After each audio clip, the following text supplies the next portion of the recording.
Hello, everyone, and welcome to This Week in Hospitality Marketing, live show number 221, post-Halloween, November 1st. Oops, I got an echo. Sorry, I changed my mind. We're simulcasting, as always, on Facebook Live and also on LinkedIn Live, now that we have that option, as also well as Periscope and YouTube. So we are literally everywhere.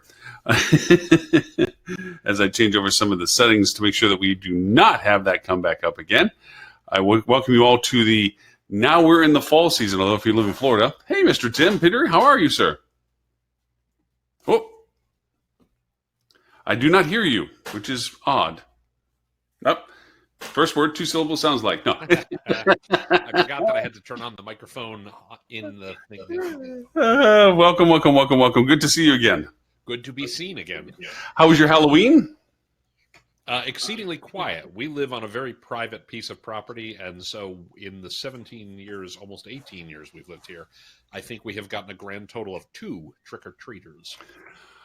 Oh, see, well, I mean, we live in a condo, so they don't come by us anymore here. But when I lived in Dallas, we decided to, the neighborhood, since we're on a cul-de-sac, instead of having all the kids go to the houses individually, we all decided as adults to go to the very end of the cul-de-sac, pool our resources into a big bucket of candy, and have adult beverages while we let the kids go over and grab the candy. So when my kids were of trick-or-treating age, we used to go to a big field behind the middle school, a big farming field behind the middle school.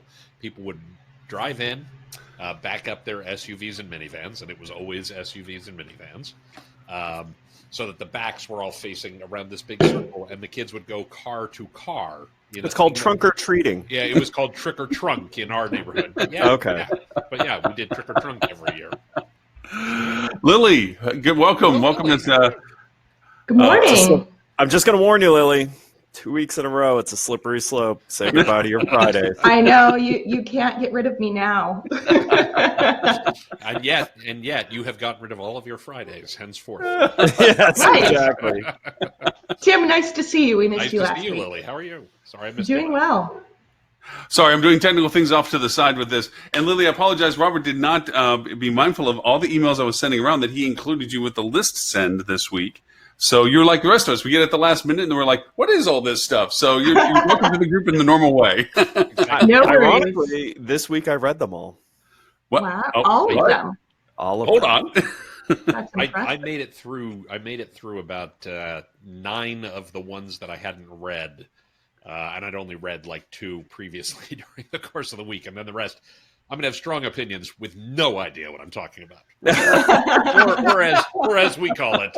Well, Mr. Friday. Edson, you read them. Would you be so kind as to bring us into the conversation? Because I am fighting my restream right now, and I'd love to go over and just reboot the thing and get it back out again because we got kicked off because of a screen share. I'm trying to make sure that we can broadcast it correctly. So please, The top story that Robert had today was about Brand USA pleading its case to Congress as their funding hangs in the balance, which is a bit clickbaity sounding because they're pleading their case for next year's funding expiration. So they're funded through 2020.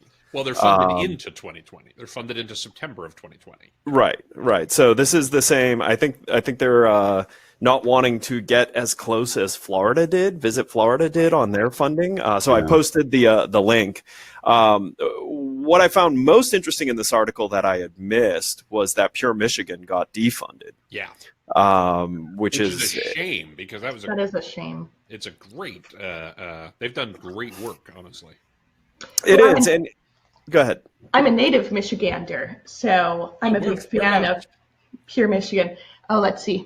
Right about here. Right there. Fantastic. Yep. Muskegon, Grand Rapids area. Sure. Yes. Yeah, perfect. Yeah, Pure Michigan was probably one of the best examples of a state-run campaign that actually had tangible impact, unlike some of the other state-run ones.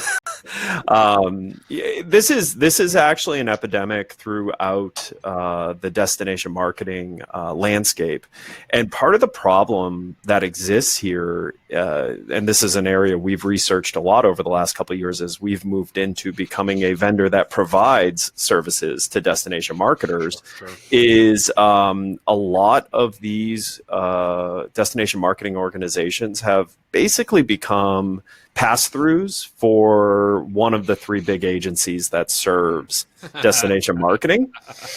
And because of that, they find themselves, when it comes time to defend what they do, they're getting agency-driven data points to present, which to most people they'll realize at best are vanity metrics. Well, what I always like to refer to as 15% commission and 85% confusion. Yes, right. And there are a lot of great agencies out there. There are a ton. There of are, agencies. and actually, I mean, quite honestly, I actually make the rest like look one bad. of the big three as being, far less evil and providing far better quality than the other big three. But it's evil agencies. Yeah, hey, fuel. He's wearing his devil red shirt today. That's right. Yes, he is. Yes, he is. Is that Holly wearing that really horrible Stuart Butler mask? Now get that off. Halloween is over. Halloween. I mean, Actually, there's no way it's passable Holly- as Stewart. I mean, it's way too wrinkled and baggy to be a real Actually, it just Stewart. would be just There's real just skin. your the picture froze for a second, and Stuart, I have to say, if you were to shave your eyebrows, you would look like Arnold Schwarzenegger in the first Terminator after his face. Oh, that is true. Yep, and he froze again, just so you can see it. Oh, there you go. But what I didn't back. say was you look like a young Arnold Schwarzenegger. Okay, I've got the muscle Made of definition claymation. for sure. So anyway, Wow. So continuing into this article, the problem they actually face is, even though they have a head start, they're in a political climate where it's really hard to get anything passed by the House or Senate, which is problematic. Without them becoming, what do they call it, pork into another bill. or a political football, right? So Right. people have to give on a bunch of stuff they don't want to give on. Right. Yeah. So with the impeachment, with the infighting, and with the upcoming election, they do have to be worried about the potential of them not being successful in time to keeping their funding, which is it's one of those things where you look at it and have to say, well, we're one of the power nations, and if we're not going to be marketing ourselves for tourism, it's not a good look.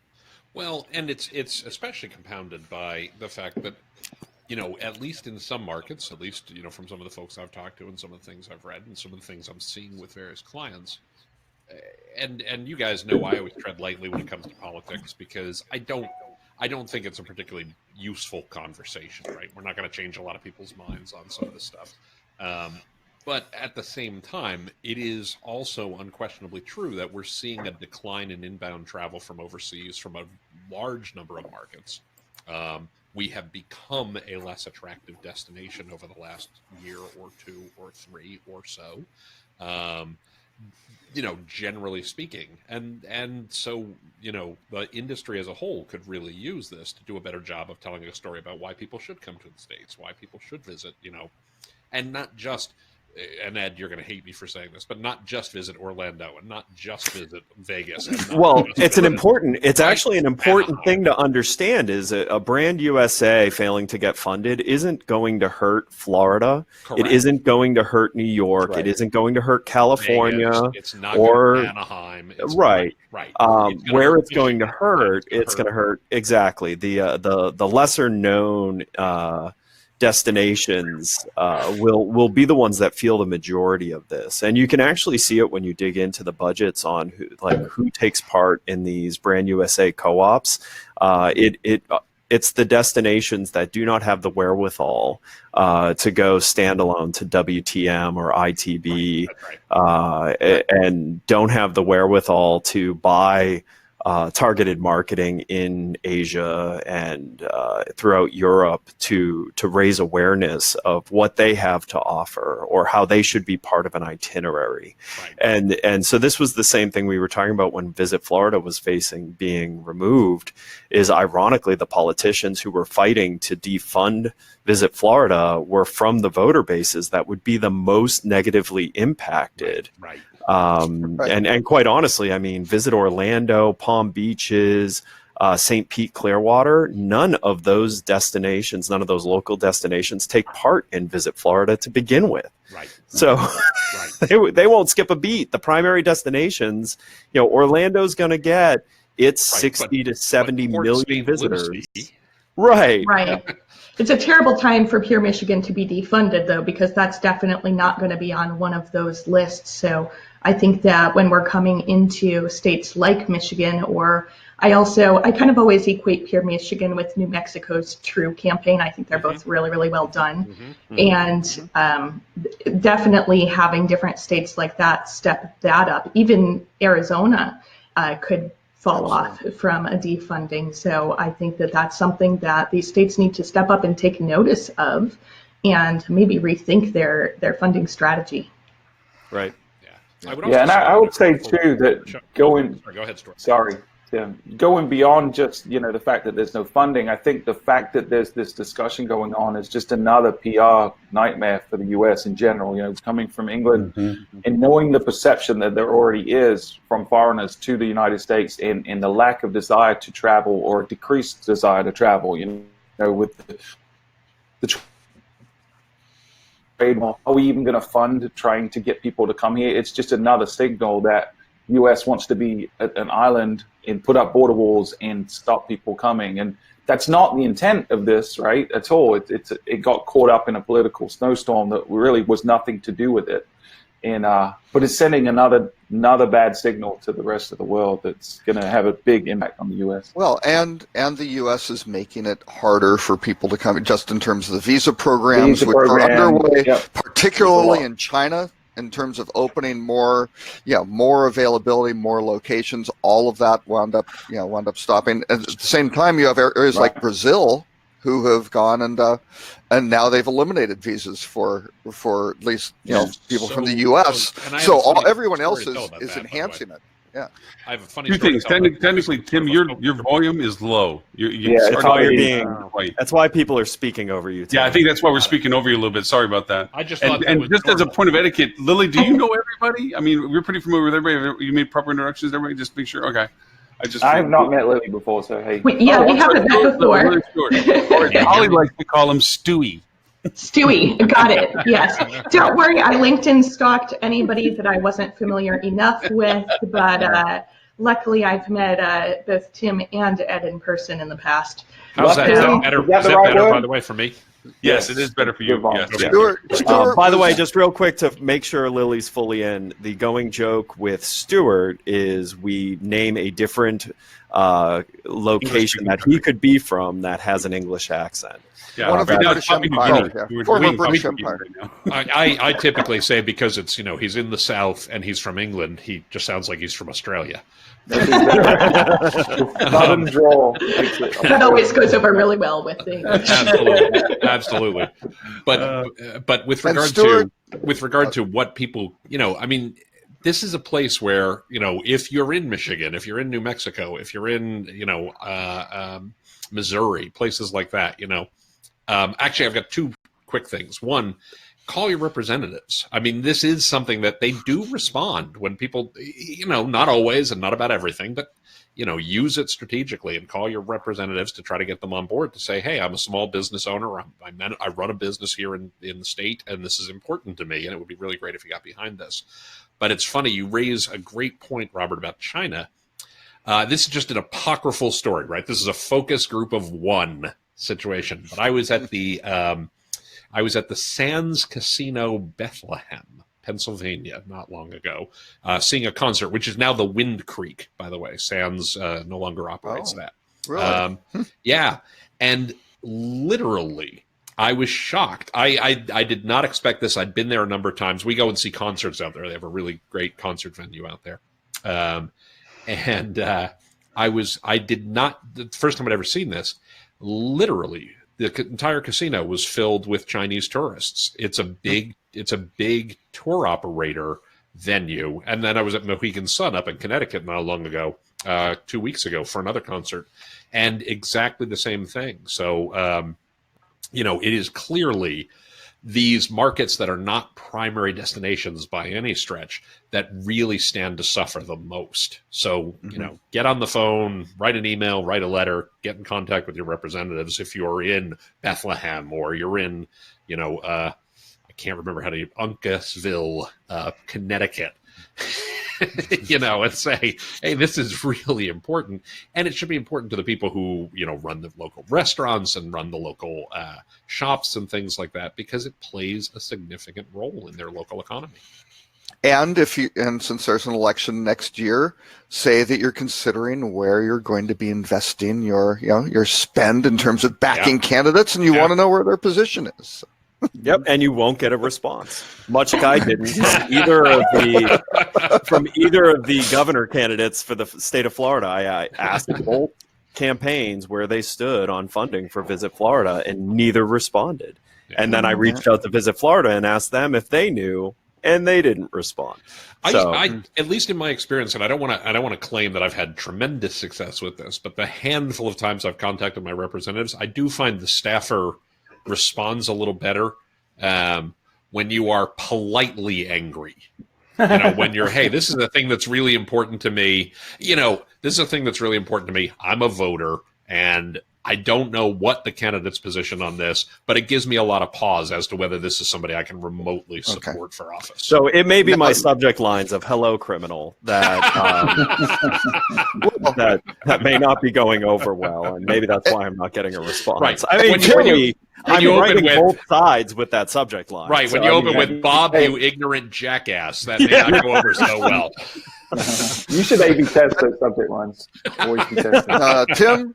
Tim prefers the New Jersey subtle approach. He just actually physically goes down to the office, leans against the lamppost, and just peels an apple with his 18-inch kitchen knife outside. Exactly. Always tell them, nice campaign office you got here. Be a shame if something happened to it, is all I'm saying. I find if you leave a bag of money on the front seat of the car, that usually goes over well. Yeah. Leave the gun, keep the cannoli. Take the gun, leave the exactly. cannoli, leave the gun. Wait, which I think I always get that wrong. Leave the gun, leave the gun, take the cannoli.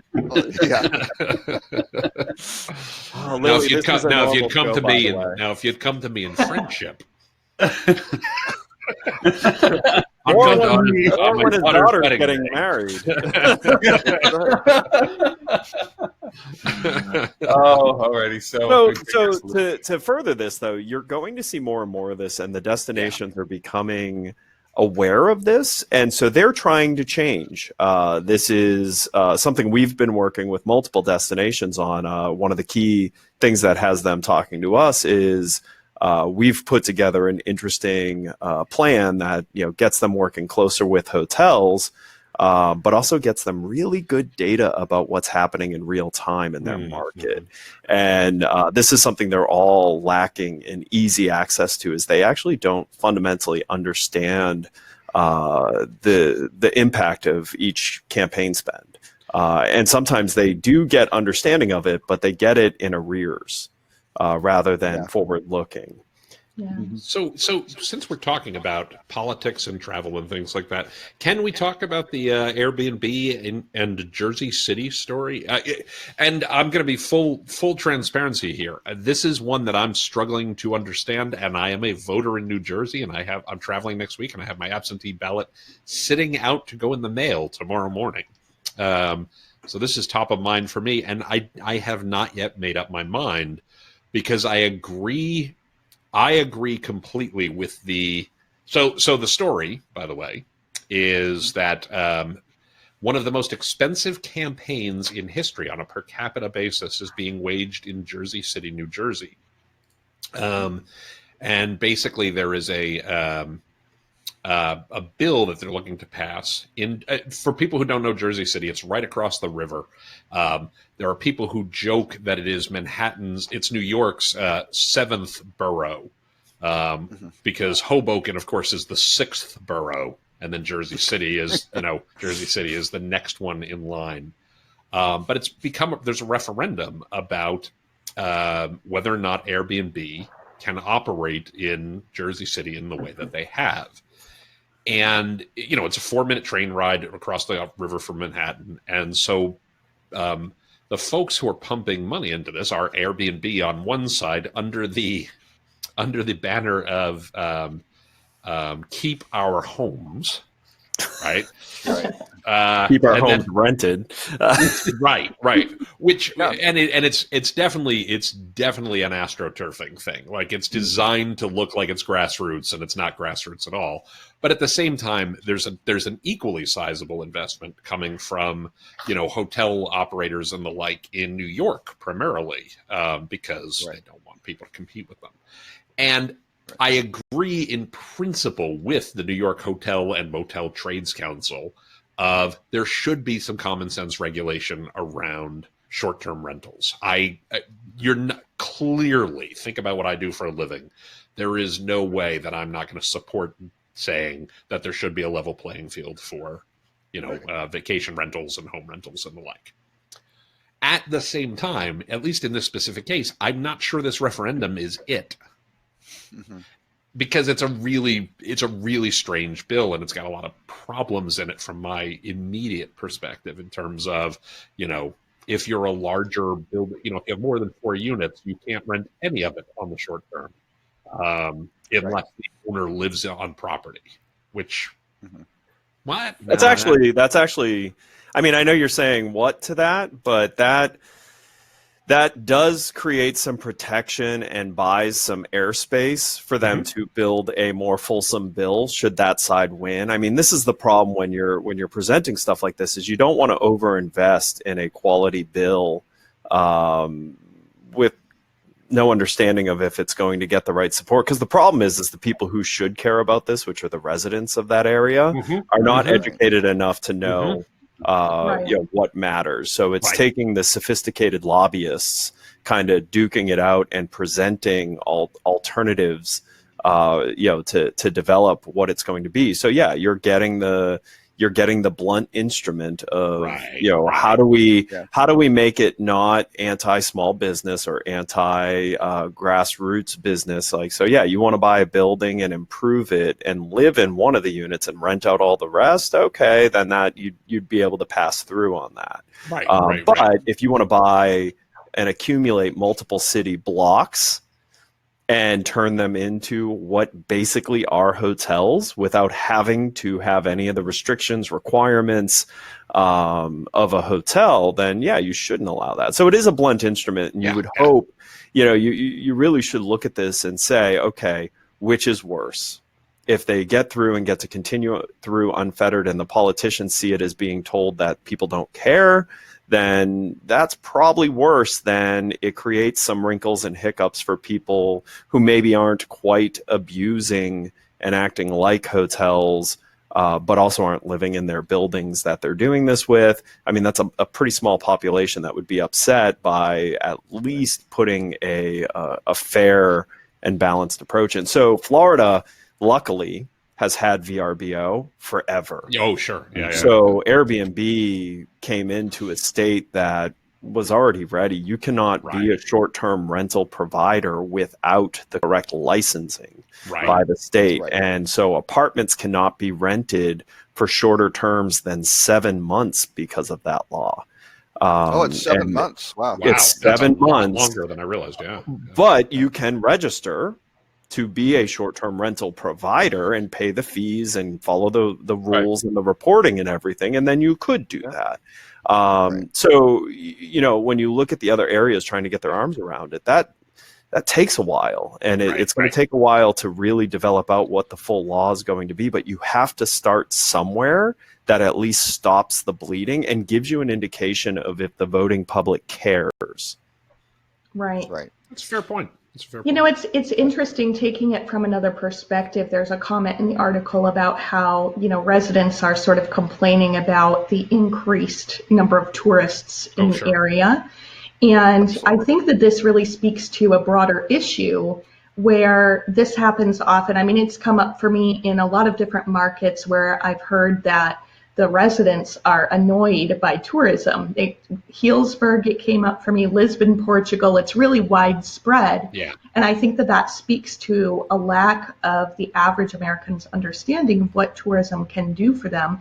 Because sure, you might not want a bunch of people coming in and out of your street, but if you are in an economy that needs a boost, tourism is certainly an excellent way to do that. But only if the correct taxes are being collected. For sure. So, yeah. You know, absolutely. I live in Orlando, and I'll tell you what, I would be annoyed to no end if I wasn't getting the benefits that I'm getting from tourism tax. I mean, our housing tax is incredibly low. We have beautiful infrastructure. We have lots of positives to the fact that tourism is an economic driver here. But if I'm in an area that tourism's never been a thing and Airbnb type tourism is what brought a lot of it, then you're getting none of the benefit. You're not getting a tax base of people who aren't consuming. And especially in Jersey City, if they're just going across to Manhattan. Well, yeah. Well, because, I mean, and that's a perfect example because there's nothing to see in Jersey. Right. Hey. Come on. There's the Stone Pony in Asbury Park. And the oil refineries of Elizabeth. Right. The Garden State, just like Greenville, or Greenland is green. You're going to have to come to my house before we sell it, by the way. But nonetheless, no. I think move to Manhattan. No, but he's selling it so he can make an Airbnb. To move closer in, for sure. Yeah. No, Lily, you're exactly right. I was in Barcelona in the spring, and I mean, Barcelona is on the verge of civil war for a whole host of reasons, but not the least of which is, over tourism, is absentee rental owners and things along those lines, right? And Ed is exactly right.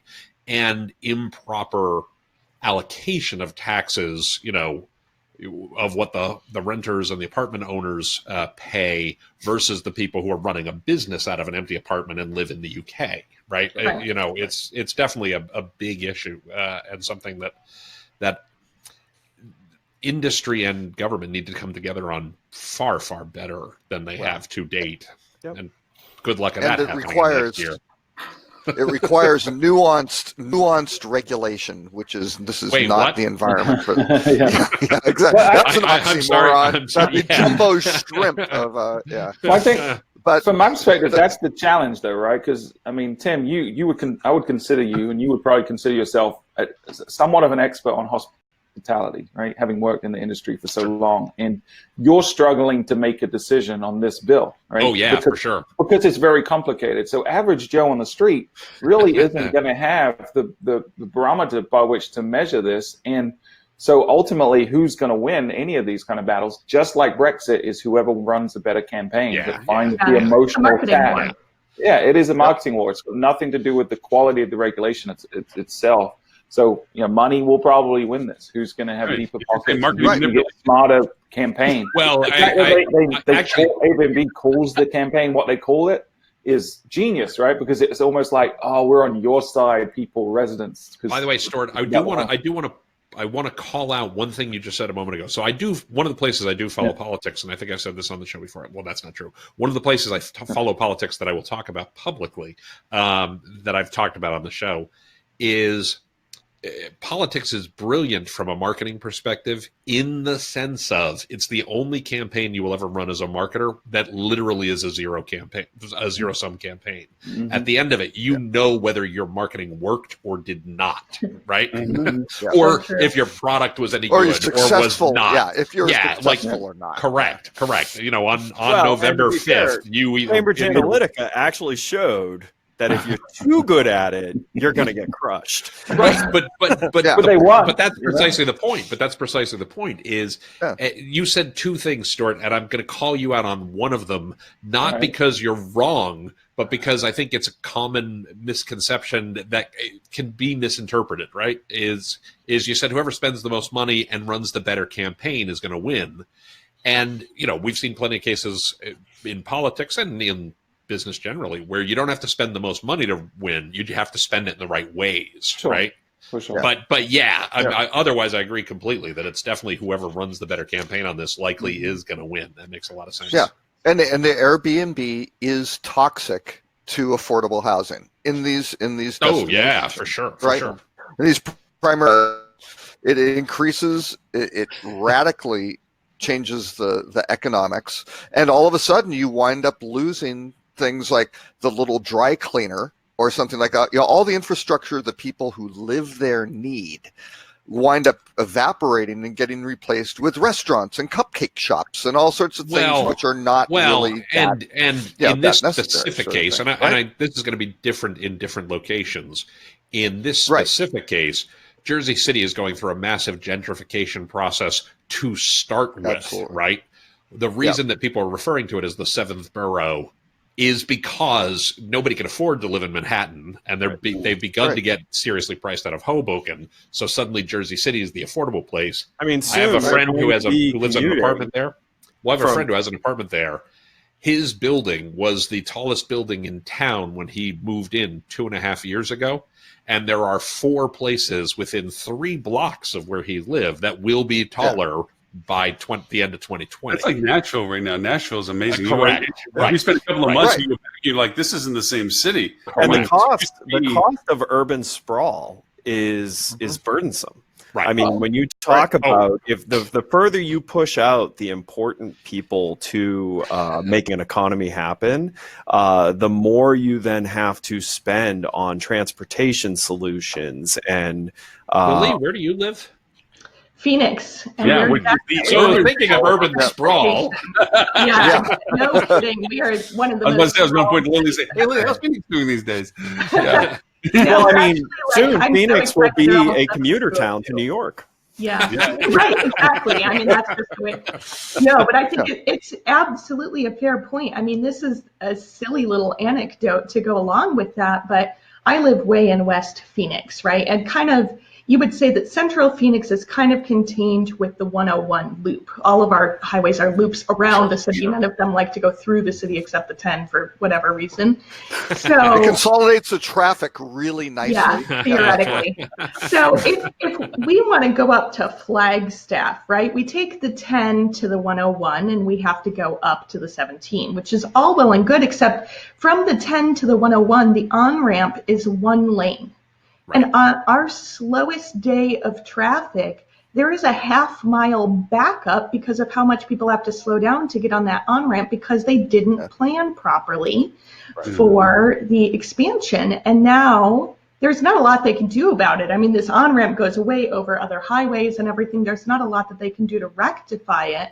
And it really creates a bottleneck from a transportation standpoint. So I think that another thing we're running into, and to your point about transportation, is that cities aren't necessarily planning ahead for it. They don't have the vision or the foresight about what might happen with or the willingness of the tax base to support what they ought to be doing in the first place. The highways being constructed right now, I think the tax base is there for transportation. You say that, except Orlando's redoing most of its infrastructure over the last 10 years it started, and it's continuing into the next 5 years, and it's one of the largest budgeted for a central location. It was something like $17 billion spent in infrastructure. That's fantastic. And it's mostly road expansion. I-4, which really goes right through the middle, and is really the only way to get around, for the longest time was the same footprint it had been since the 70s, until you got down into the tourism area. Well, the problem is people are going to Daytona now, and people are going to other places, and people are living further out. And so it is one of those things that if you don't plan correctly and if you don't have the correct laws in place to stop artificial push, so Airbnb is that problem. Airbnb creates an artificial speeding of pushing people further and further out because they cannot afford to live in the center. You then end up with billion-dollar problems and multi-billion-dollar problems. So it is better to get in front of it, And even if it's a blunt instrument to start, that maybe creates a little bit of pain for people who are caught in the edges. You really should be backing controlling it. Because okay, fine, I'll vote for against the bill. Well, no, but the challenge. Stewart a lot. I know this pains Stewart a lot because we are talking about Airbnb on regular, but I will say to some degree, because I think when you were talking about this, Key West is a prime example. Barcelona, another great example of over tourism, where it is it's almost a victimless crime, where you talk about the laundromats that no longer exist, and now there's trinkets and bubble shops because cruise ships come in and destroyed Key West. That the entire island is within walking distance of everybody that piles off the boat. So the entire island is geared to every 4 hours a wave of people wanting to buy stuff. So the infrastructure of the localization of it, the people that want to go to a laundromat or need a laundromat aren't there anymore. They literally are priced out. And the owners of the property, they're not a victim. The people that are renting it, they're not a victim. They're making the money off it, whatever it is. There's almost a victimless crime, except for the culture of it, that Key West is now faced with the fact that they hit a roadblock, that the environment is that they're not going to expand the channel to get to Key West so the megala boats can get there now. Only the still moderate size older boats, which eventually will no longer still be in service, are the only ones that still fit into the canal. So eventually one of two things are going to happen. Either Key West is going to have to go against environmentalist people and dig up a bunch of coral so the big boats can come in, or they have to come back to a sustained localized economy without the tourism boats anymore. I don't know which way it's going to go, but I imagine with the Airbnb conversation, it's a precursor to, I can't build a big hotel, but I can rent the bejesus out of a small little building. And that kind of is maybe in a strange way, this is a way of getting off of some of the over-tourism in some of the smaller markets, where the Airbnb is kind of the precursor to creating that tourism economy without having to build Marriott, boy. Yeah, but again, the big loser is education systems, right? Because you don't have anybody with children, and then you don't have schools, and it's a horrible situation. So these laws require maximum durations of stays, or different there's numbers of days that can be rented. It's Key West really has complicated stuff. 20 drink minimum in their tax law, right? But they want to be very clear. Buy in Key West. But let's be fair. They don't put a duration on that. If you want to do that all in 15 minutes, Exactly. you are free to do so. Free to do so. That's more Panama City Beach. What was That's that? more PCB. PCB is a little bit more along that line. So. But one of the biggest businesses in Keys is the busing business, because nobody can afford to live in the Keys, but the staff still need to show up. Yeah, sure. To City and everybody else. The buses come down. I mean, look at the one coming down. There's bus after bus because people can't live. They had to actually put a limit as to how many people can live in a domicile of 15 per room, because they had bunk beds for people. They were just changing cycles. They would go work and shift, and they come back and crash in a bunk bed and go back and work a shift. It's insane, that the density problem. Wait a second. You're worried about the poor? We're talking politics here, Lauren. There's no room about the poor. They do not donate much to campaign, Lauren. Sorry, Lily, you were trying to get a word in edgewise. Yeah, speaking of sharing rooms, have you guys seen Super 8's new room concept? I know it's not officially on our list today, but curious if you looked at that at all. Roommate. I'm going to talk about this a little, because I think and I never talk about Wyndham stuff. Lily, I think you know this. Everybody else knows this for sure. My wife works for Wyndham, so I try to keep a separation of church and state. However, I actually sent an email to the president of Super 8, who's a friend of mine, the other day, because I think it's a super cool concept. I think it's a really great idea. It's called Roommate, Room 8. Very clever. Dad joke. Hashtag dad joke, which good market for them. And it's designed for, short-term, multi-generation, a lot of people in the room, things like that. I don't remember all the specifics. Lily, you could probably explain this better. But the idea being that, we're reconfiguring the rooms to meet the needs of a different kind of traveler, and put, more people in the room because of kids, or because of, millennials, and I shouldn't say millennials. That's not really true. Because of Gen Z, college student level folks who are a little bit younger and need someplace affordable.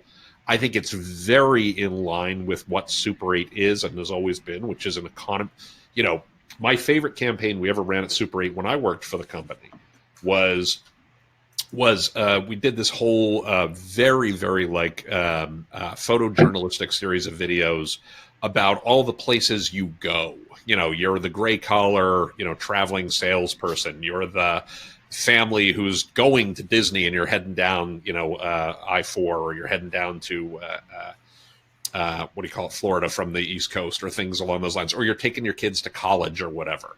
And the whole campaign was basically, we know that we're not your destination, but wherever you are, and between wherever you are and where you're going, there's a Super 8, and we'll see you along the way. Right. Which I just thought was a perfect campaign. Because it's honest. Absolutely. Oh, yeah, they're not trying to be something that they're not. They're really, it's authentic marketing. And this plays right into that, and I think it is brilliant from that perspective. Is it right for every business on this roommate model is going to be insane. Huge. Right. Yeah. Huge. But I think also, I don't think this is just your Gen Z or your millennial traveler. I think this is families, because what really made me look at it is the shared common area. And frankly, that's why most hotels can't compete with Airbnb. So this is, to me, this concept is going directly after the Airbnb traveler, which is what made me think about it, because they've got a shared room, they've got an apartment size fridge and microwave, which granted isn't a full kitchen, but it's a start.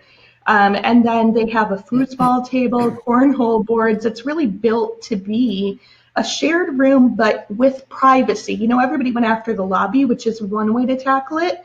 But if you want to have a shared space with your family and you don't want your kids running around the lobby causing havoc, you have something to keep them entertained here.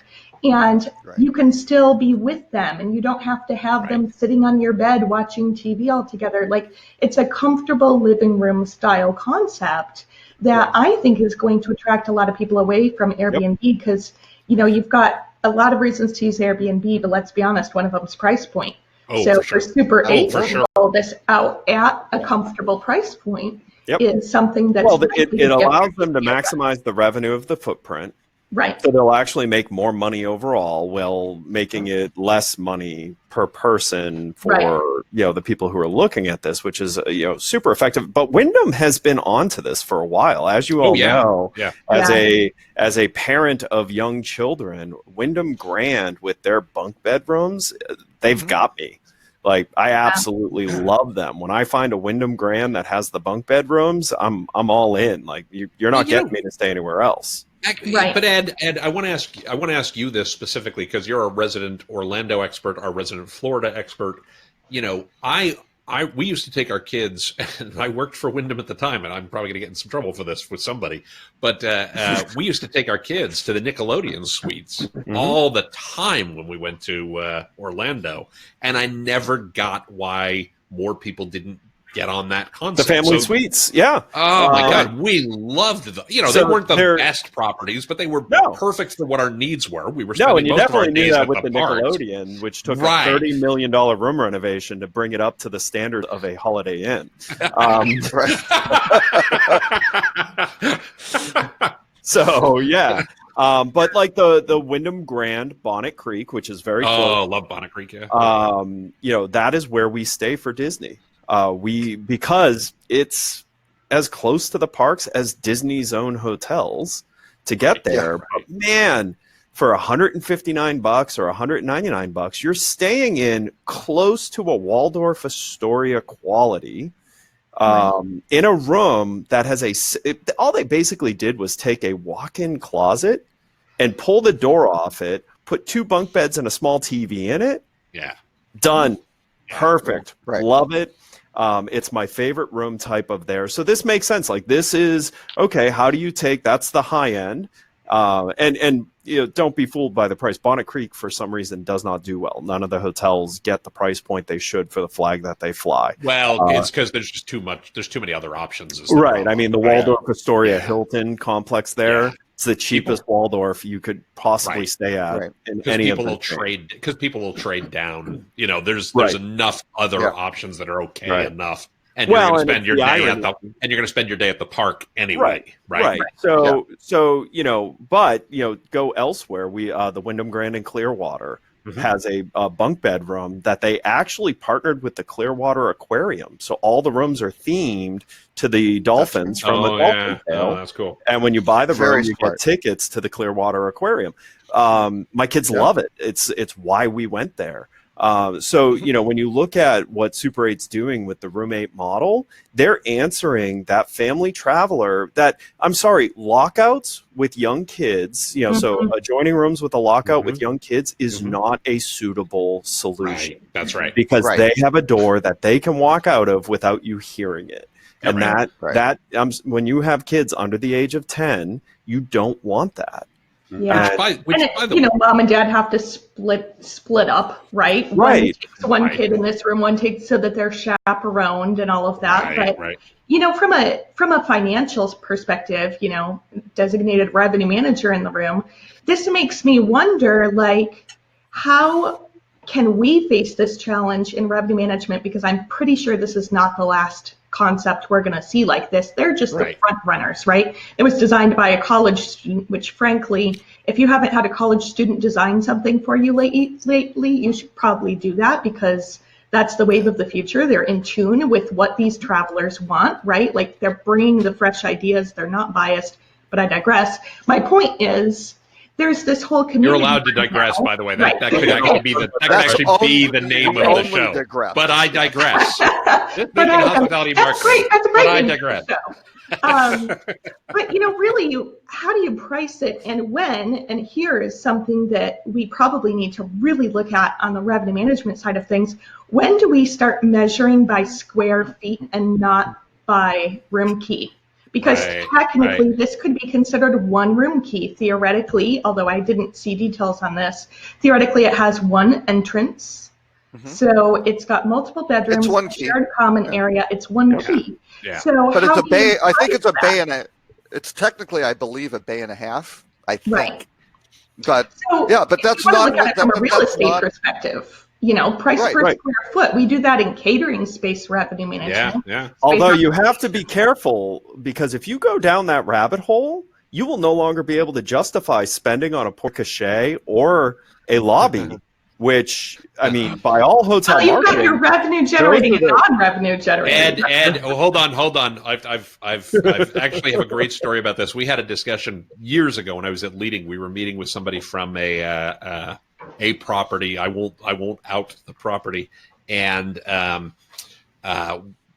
they were talking about how they maximized the yield of all the different spaces and how they took this office and turned it into a fitness center and all this other kind of stuff, And the head of marketing for Leading at the time said, who was very much a marketing brand person, right? And she was wonderful, but she was definitely very, let's talk about brand, let's talk about experience, let's talk about all that. And she said, but what about the intangible value? And the guy, without even breaking a stride, said, oh, that's simple. We pay for those with intangible dollars. Well,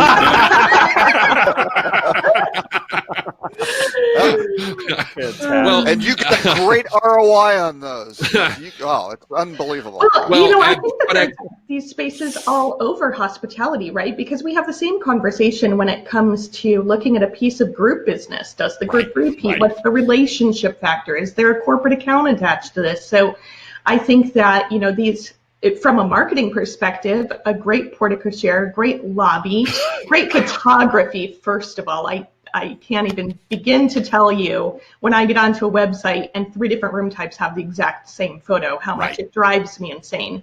But you've got to have those elements. Yeah. I quote Robert all the time on that topic. I quote Robert, who was actually quoting, I think it's an Expedia person, or it might have been a Travelocity person back in the day.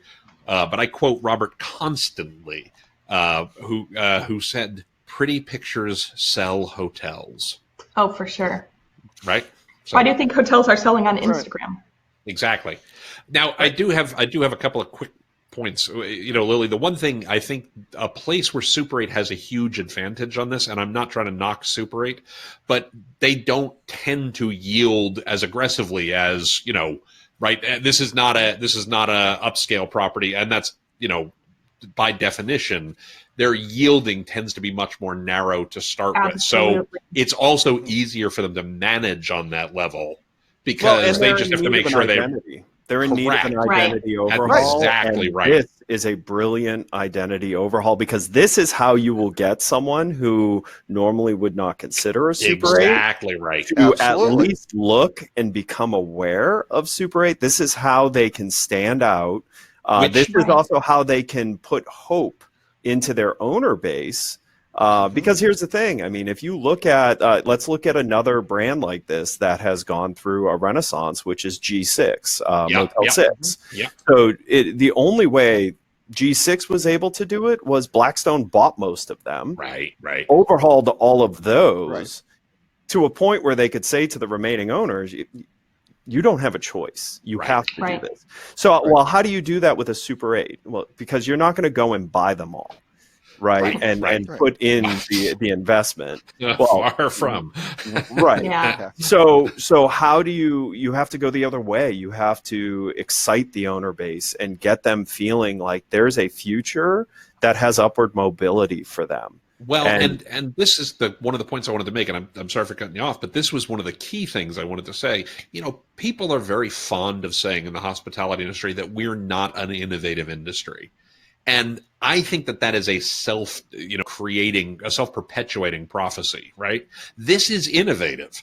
It doesn't seem like it ought to be all that innovative, but I mean, for Christ's sakes, the heavenly bed was innovative once upon a time, and there's one in every freaking room in every property everywhere. That was my favorite education. So I've never worked in a hotel, but I've been in the industry my entire adult life. And when I joined Starwood's owner board association, to sit and listen how the most mundane detail of a hotel has someone burning to innovate it, to hear Connie Kim talk about how she was innovating in linen design that not only felt as good as high thread count sheets, but didn't require bleaching, which meant it was better for the environment. It was less expensive. It was more durable because it was made out of bamboo. To hear how recycling receptacles has someone sitting there burning passion about how they're moving that forward, to talk to the Bose rep about how Bose is helping hotels design better spaces before they're even built by allowing them to plug the CAD design in, name what materials it'll be built out of, and you can hear what that space will sound like.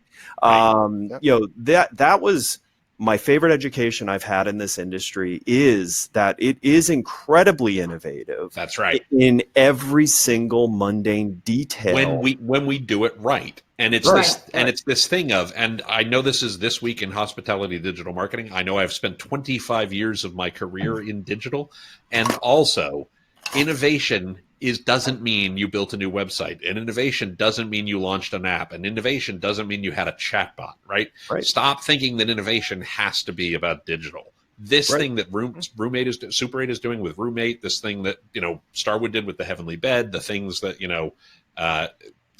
we could probably Embassy 50 Suites. of this. Embassy Suites can be remarkably innovative. DoubleTree with the cookies. DoubleTree with the cookies, totally. And then to bring it back to Lily's question about how do you yield this and how do you price it and stuff like that. And then guess what? You get to charge whatever you want because you're differentiated from the guy across the street who's got the exact same bed or the exact same wallpaper. You have shed your anchors. Yeah, you have exactly. done two things. You've done two things. One is you've identified who your three things.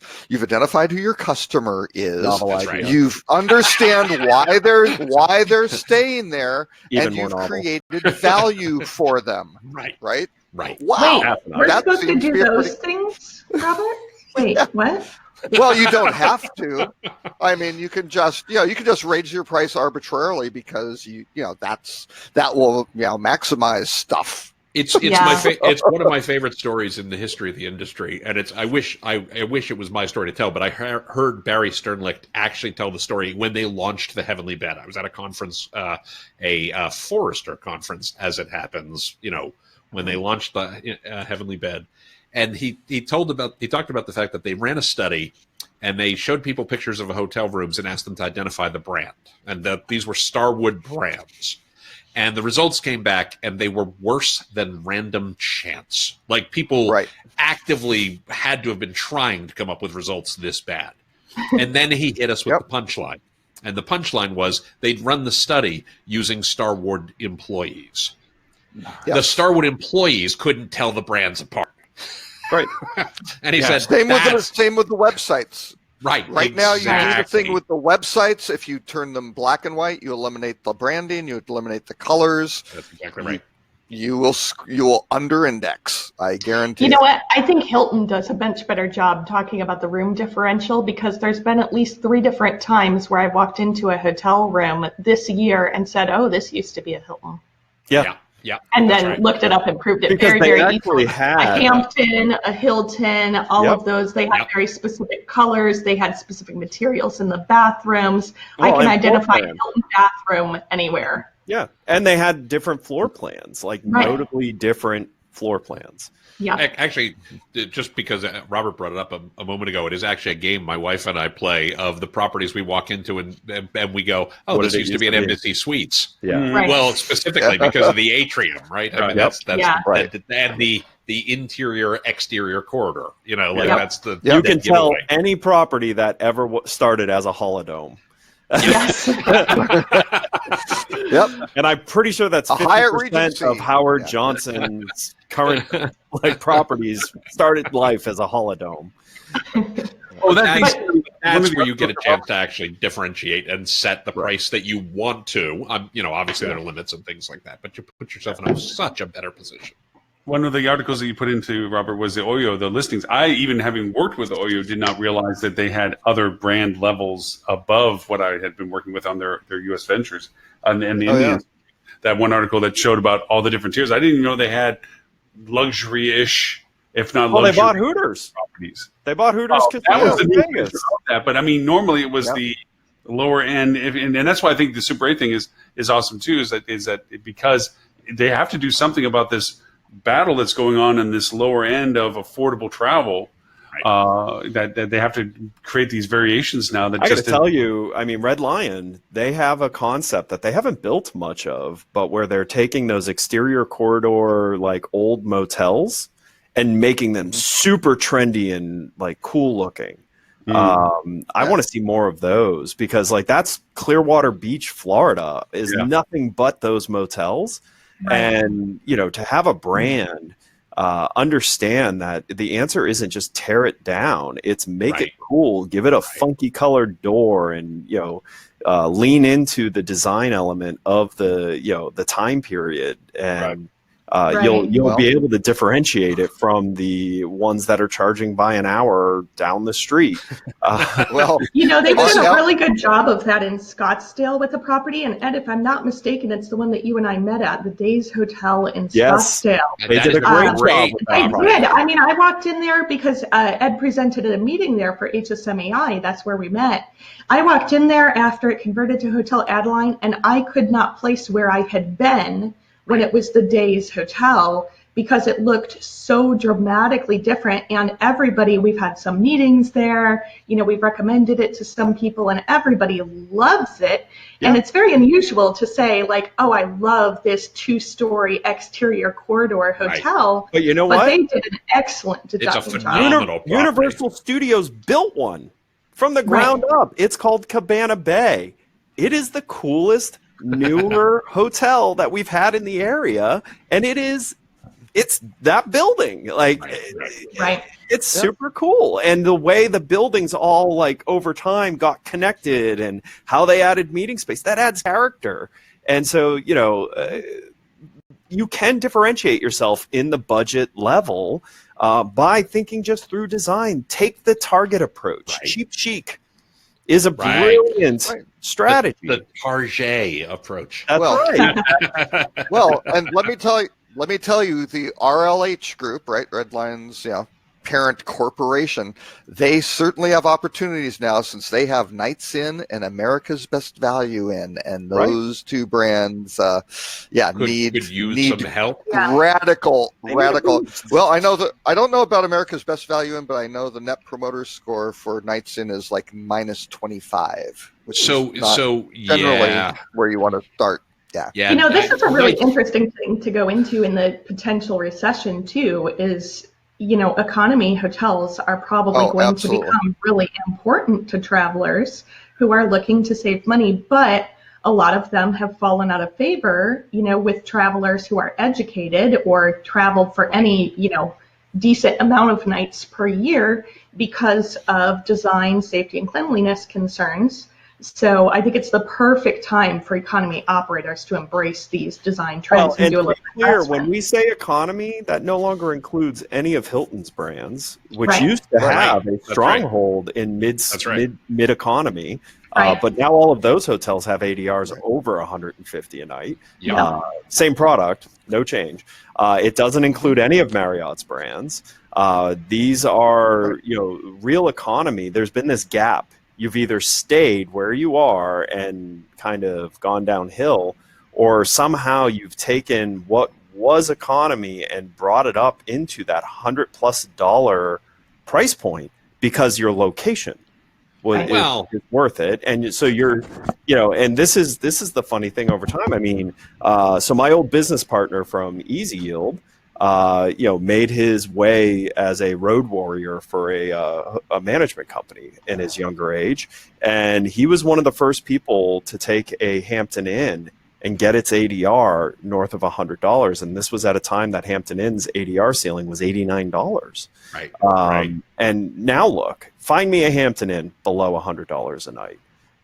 You know, it's pretty tough to find. You know, so economy, I think there is a big opportunity there. I think OYO is jumping on it. Red Lion's got the makings to be able to do it. It's, you just have to realign, innovate and execute. Well, it's not just that. I mean, think about why, like, some went up market. It was so you could sell a crap ton of these franchises to real estate investment trusts. Sure. I mean, you know, but a real estate investment trust isn't going to invest in something that has that low of a rate. So these franchise companies that have gone that way now actually have to think about, wow, like, real people own these properties, like, they're small business people. They're, you know, it's a different person to deal with. Oh, without question. I mean, I grew up in the industry in that space, right? We owned Super 8, we owned Nights Inn, we owned Days Inn, we owned Howard Johnson, we owned Travelodge, and they still do own all of those brands except for Nights Inn. And you know, I rarely talk about Wyndham for all the reasons that I did. I've already stated, you know, but the truth of the matter is, and I think I can say this out loud, is Super 8 and Days Inn are 4,000 of the 9,000 properties. They are still an enormous contributor to the revenues and to the profitability of that business because they just have a lot of them, right? Howard Johnson and Travelodge are another 1,000 properties or something like that, and are functionally, you know, I don't know that this is true today. It certainly was true when I was there. They were an East Coast and West Coast brand, right? It was Howard Johnson was on the East Coast and Travelodge was, or east of the Mississippi, west of the Mississippi.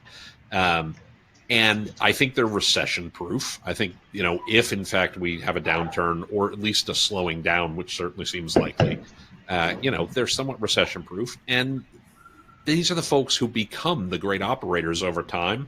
Not every one of them, but it's where a lot of great operators have come from. They learn their craft, they learn their trade, owning a 49-room, you know, $79 a night product. You learn a lot about how to be a good hotel operator, or you don't make your note every month. Like, you know what I mean? And the number of folks who I know in the industry who started out with a Super 8 or a Travelodge or a Days Inn, who now own 10 of them, plus a couple of, you know, Courtyards, plus a couple of Hamptons, plus, you know, is a non-trivial number of people. So it's an enormous opportunity for these brands and for these owners to get good at what they do again if there is a softening, right? Yeah. Mm-hmm. Very true. Well, also, I think the lower scale brands recognize. Robert, you're muted, by the way. Oh, sorry. There you go. If you can provide quality accommodation at affordable prices, that is the absolute bottom line for it, because it is. And for groups like Super 8, there aren't a lot of folks below them. Now that's where Oyo's coming in, but Oyo is going to have huge problems, right? They had amazing potential, but they've got the whole SoftBank issue is one anchor around their neck, and they're doing their tech stack. Well, 3 problems, I guess. I keep doing that today, too, and adding the third.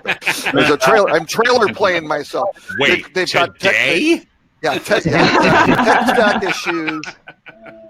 And third, their satisfaction sucks, right? They've got to clean up their. It isn't just cheap and dumpy. If they can take those underinvested, fringe properties and make them cool and unique and clean and well managed, wow, that's a huge lower the expectation of the customer. I mean, there's two ways to fix the satisfaction.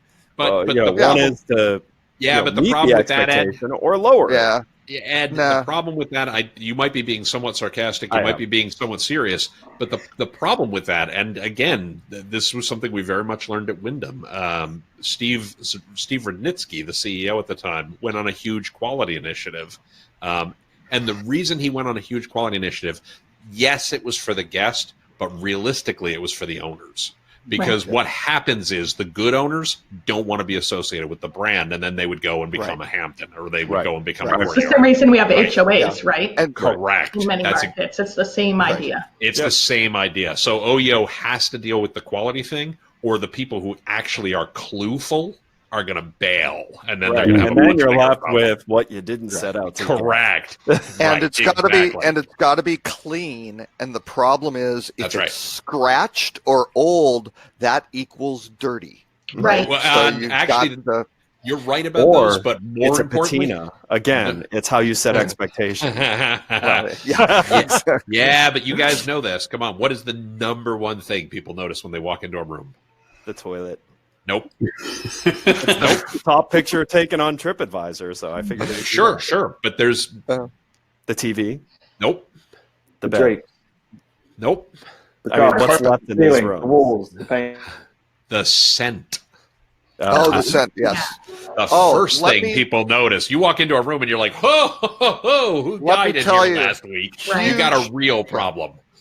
Get out your bingo cards, JD Power, customer satisfaction study. The whole scent, the big things that we were running around telling all the hotel companies about, the scent, and then really being the overall quality of sleep, which is kind of the purpose of the hotel. Those are huge drivers for satisfaction. It's where they leave their luggage while they're doing stuff. And the reservation process drives about 3 to 4% of overall guest satisfaction, which is really crazy. And people will fight to the death about that. Oh, it's so important to go. Right, but this is a regression analysis. This is what the customers are telling us. The owners about it. Right. About that way. Well, but boy, the way it's. And again, what you want to do as a hotel owner and a hotel operator, to improve, you have to hit on the areas where there's opportunity for improvement. If everybody's performing at 99% and everybody's doing the same, you aren't going to be able to leap ahead, so at least I want to give an exception, so you got to get these in case other. Anyone here is like listening to this show thinking, "Oh, I'm going to go buy some Yankee candles and put them in all my rooms." You can go the wrong way with scent, and I'll give you. Sure.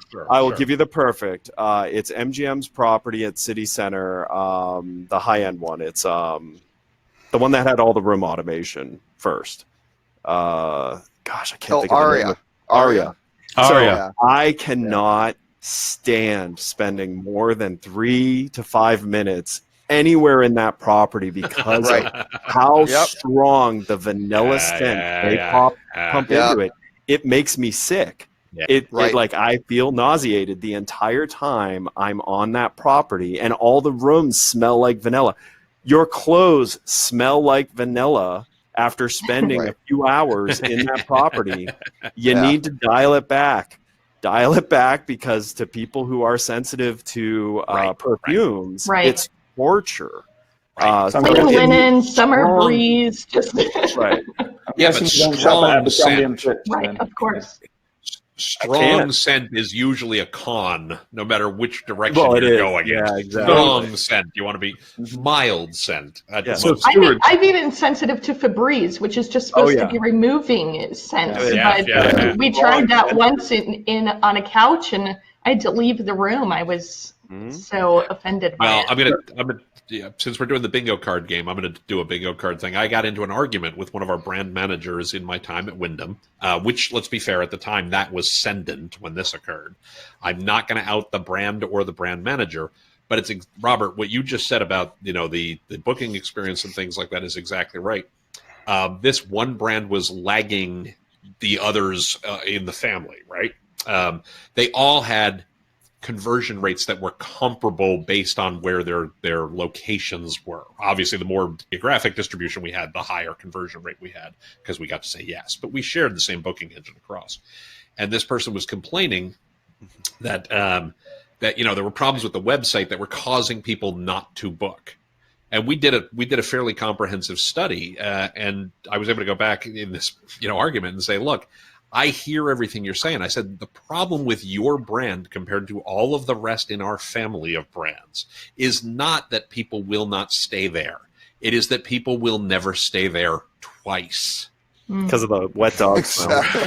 Exactly. Yeah. They would book online at the same ratio as we would expect. We were doing everything we could to drive new customers into the place. The thing is, we were running out of people to find who hadn't heard how awful it was. Yeah. There's a certain universe after a certain point. I can only do so much. So, Stuart, being from New Guinea, which is your turnoffs? Squishy wet carpet underneath of the wall air unit, or vanilla smell in the room? Which is Stewie's current turnoffs here? Yeah, odors get me every time. I'm not a big fan. I'll tell you, that's one of it. And then the other, there's the death by 1,000 paper cuts that some of these older properties have. And I'll give you a perfect example. A brand, I guess they're a pseudo brand because they're more of a management company than a brand. But we work with all of their properties, and they recently bought 2 properties in St. Petersburg, Florida. And I took the family to one of them where the room was great. Was it old? Sure. But the room was great. The view was amazing. But then the rest of the property was a death of 1,000 paper cuts. Standing out by the pool, all of a sudden you get a ice cold drip of water hit you on the head because all the AC units are dripping down the side of the building. And you can see the orange rust from it, and that water just hit you. That's an old school mister, Ed. Yeah. Listen, had it been air temperature, I think it would have been less bad. The fact that it was ice cold made you just what was that? The elevators were a bit rickety. Again, nothing wrong with them, but the ricketiness of them made them feel somewhat unsafe. Right. To where you read the elevator inspection card. And it was just a series of details that each one individually low cost to address. Like the elevator, even if you had to put some sound deadening material behind the wood panels, and it would cut down the noise substantially. Right. The dripping from the air conditioning units into a common area, like gutter system if you have to. The ADA compliant pool lift thing. You put it in the worst possible place. It's where there's the least amount of traffic clearance. Put it on the other side, and it makes that area. There was so many parts of the building that I looked at and was just man, you're so close. And I have a feeling that in this budget realm, OYO is going to be facing a lot of these properties aren't the silver bullet, put a new bed in, put a new air conditioning unit in. It's going to be the death of 1,000 paper cuts. It's, what? You can't put the 90th coat of paint on these walls. You got to scrape the walls back because they look so gross from 90 coats of paint that they've had. And it's convincing owners that that's a worthwhile endeavor. Well, and Right. and this is a place, and I know I've told this story a ton of times on the show. I'm not going to tell the whole story, but just the concept. I say this a lot of, if you're experiencing any softness, cool. Use that to your advantage. Take some rooms out of service and fix them.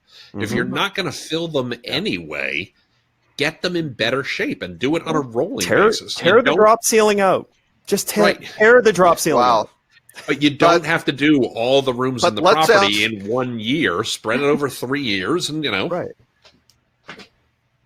But let's ask Lily from a revenue management perspective, because you want to do that when you're kind of at high occupancy and you're performing well and things like I'm things saying like that. I mean, you don't want to softness. Well, no, but But take advantage of the softness.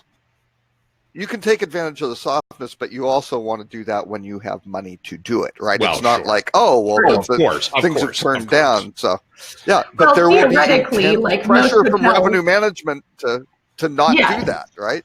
Oh, no. Defer. Revenue management always wants you to renovate your hotel. It makes our job easier. And definitely a preventive maintenance program. It still shocks me how many people don't have this. It drives me insane. But I think that, theoretically, Robert, hotels are not operating on a cash basis accounting system, so they don't necessarily need to make the cash in the month that they're, making the investment. Right. But they do need to budget accordingly. So that's something to look at for 2020 is, think about this when you're looking at your soft periods, and budget labor that's not necessarily based on your budget of rooms sold when you're looking at your PM program. And I think a lot of people forget to do that. I think they're, looking at this accrual off of rooms sold, which is certainly appropriate to your day-to-day operation. But, I almost kind of look at a PM program as a fixed cost. It's something you should be doing year round, no matter how busy you are. So maybe you push it more to the soft periods, but then there's also the question of what impacts your revenue more if you take, one room out of service for 2 days in the middle of a busy period and you just do 1 or 2 rooms at a time. Is that better if you're the type of hotel that runs at almost 100% occupancy for 6 straight months than waiting 6 months to fix the issues in the room, because it's going to impact your review scores?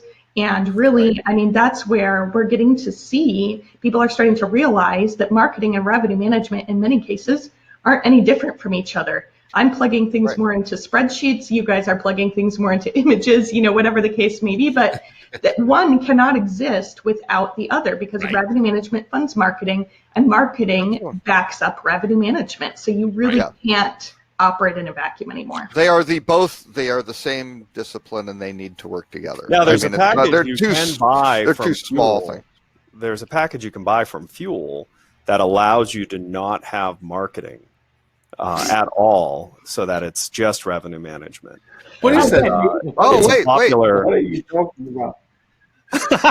No, Too wait. quiet, Stuart. I had to work you in. I thought you had the other Fuel thing where Stuart comes in the French maid's outfit and cleans your hotel room. That's a very popular one that you have to schedule well in advance. Yeah, Okay, and then you don't have to worry about revenue management because no guests want to come stay.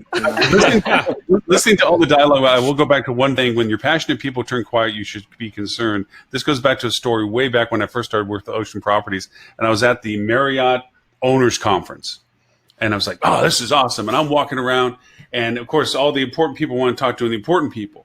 Well, this young gentleman came up to me, and he's like, so what are you here for? And we're talking, and he's excited. He and his family were going to be having their first Marriott. They were going to decide to sign the Marriott contract. They were invited to this conference to become a part of the Marriott family. Okay. So he's all bright-eyed. And you were the first person that he met? Yeah, I know. Sad, right? So, anyway, independent hotelier now, huh? So anyway, he's walking around trying to find out who's who and what's what, and he sees some important people. I'm not going to name them out. These, he's like, oh, I won't go say hi to him. And I was by them when he comes up and says, hi, this, and they said, okay, hi. And said, yeah, we were thinking about building and I think at the time it was a courtyard or something. Oh, good for you. And turned and kept on talking. Oh. Saw him at the IHG conference. Yeah. Guess where they built was IHG hotels. They That one moment changed their decision. To say, boom. And as well it should. As well it should. Absolutely. Yeah. And it leads me to, I'm really curious to see how things play out in the next 5 or 10 years for Marriott, to be completely honest, because with the acquisition of Starwood, and they're still doing other acquisitions, they're trying to focus on vacation rentals in a way, and they have all of these things going on, but there's a lot of unhappy operators out there right now because they don't feel heard, which is exactly the point. They have this kind of mandate out there about who you can and can't work with. They have so many rules. Marriott loves control. And there's pros and cons to that, right? Because they don't suffer. Like, nobody says, oh yeah, I went to this, really dilapidated courtyard the other day. It doesn't happen to them nearly as often. And so there's pros to that for sure, but a lot of people feel like they're pushing the envelope too far in control and restricting competition within their own services or within the things that they can provide. And I've got to wonder, especially since now a lot of hotels are competing with other Marriotts in their markets. They can't even run a decent star report in many cases. They have to pick a fake comp set because there's too many Marriott rooms in their comp set. So at what point do operators say enough is enough and start either going independent or reflagging to a different brand because it's untenuous? So when do you think one of these brands is going to take a stance that they will not franchise to REITs? So the brand that actually answers the owners.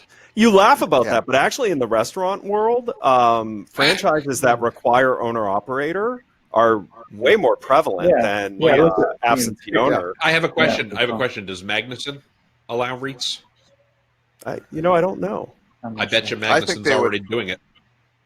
Yeah, that would make sense.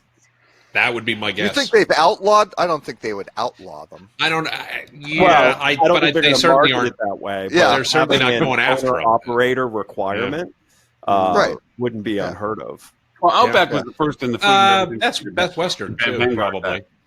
Yeah. Best Western and Magnuson are probably the ones where whether it's explicit or not, it's probably happening.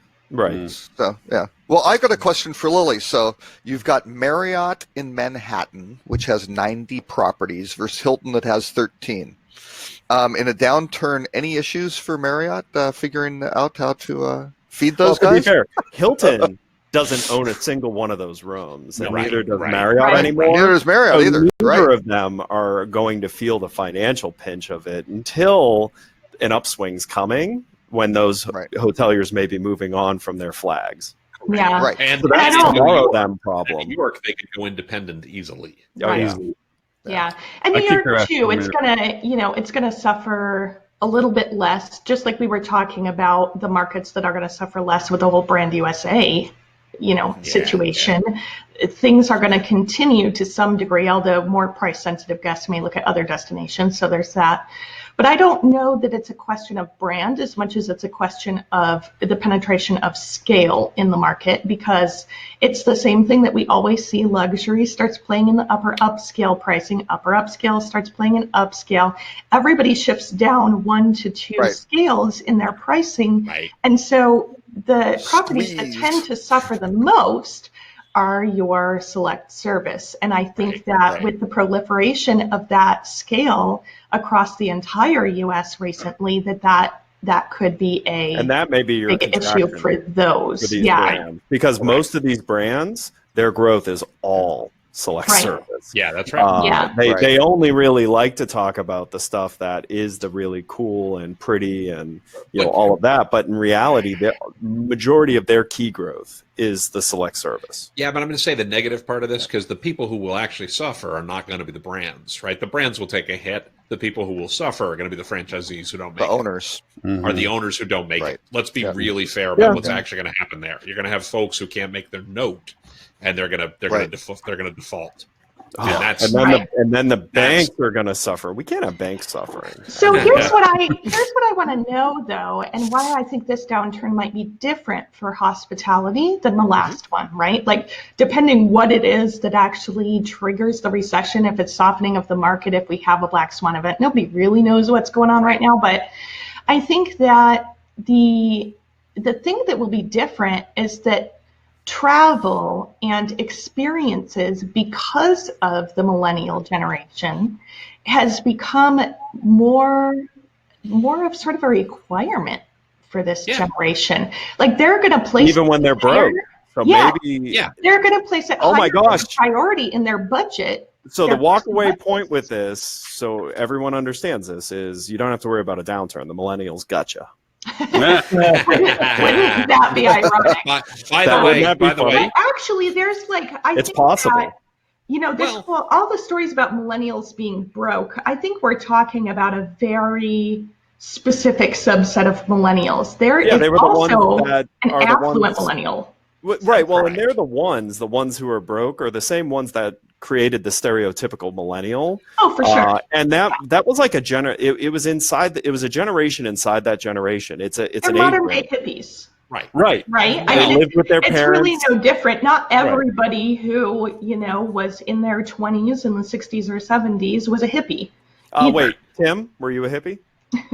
Hey, hold up. You got the wrong guy Robert, here. were you Robert, there you go. Remember, I'm the generation here that nobody gives a crap about because I'm Gen X. I'm Gen X. Wait, hold on. You just are. You just make it in a liar. That's right. You're a cusper, but you are Gen X for sure. I am. We're the generation nobody gives a rat's ass about.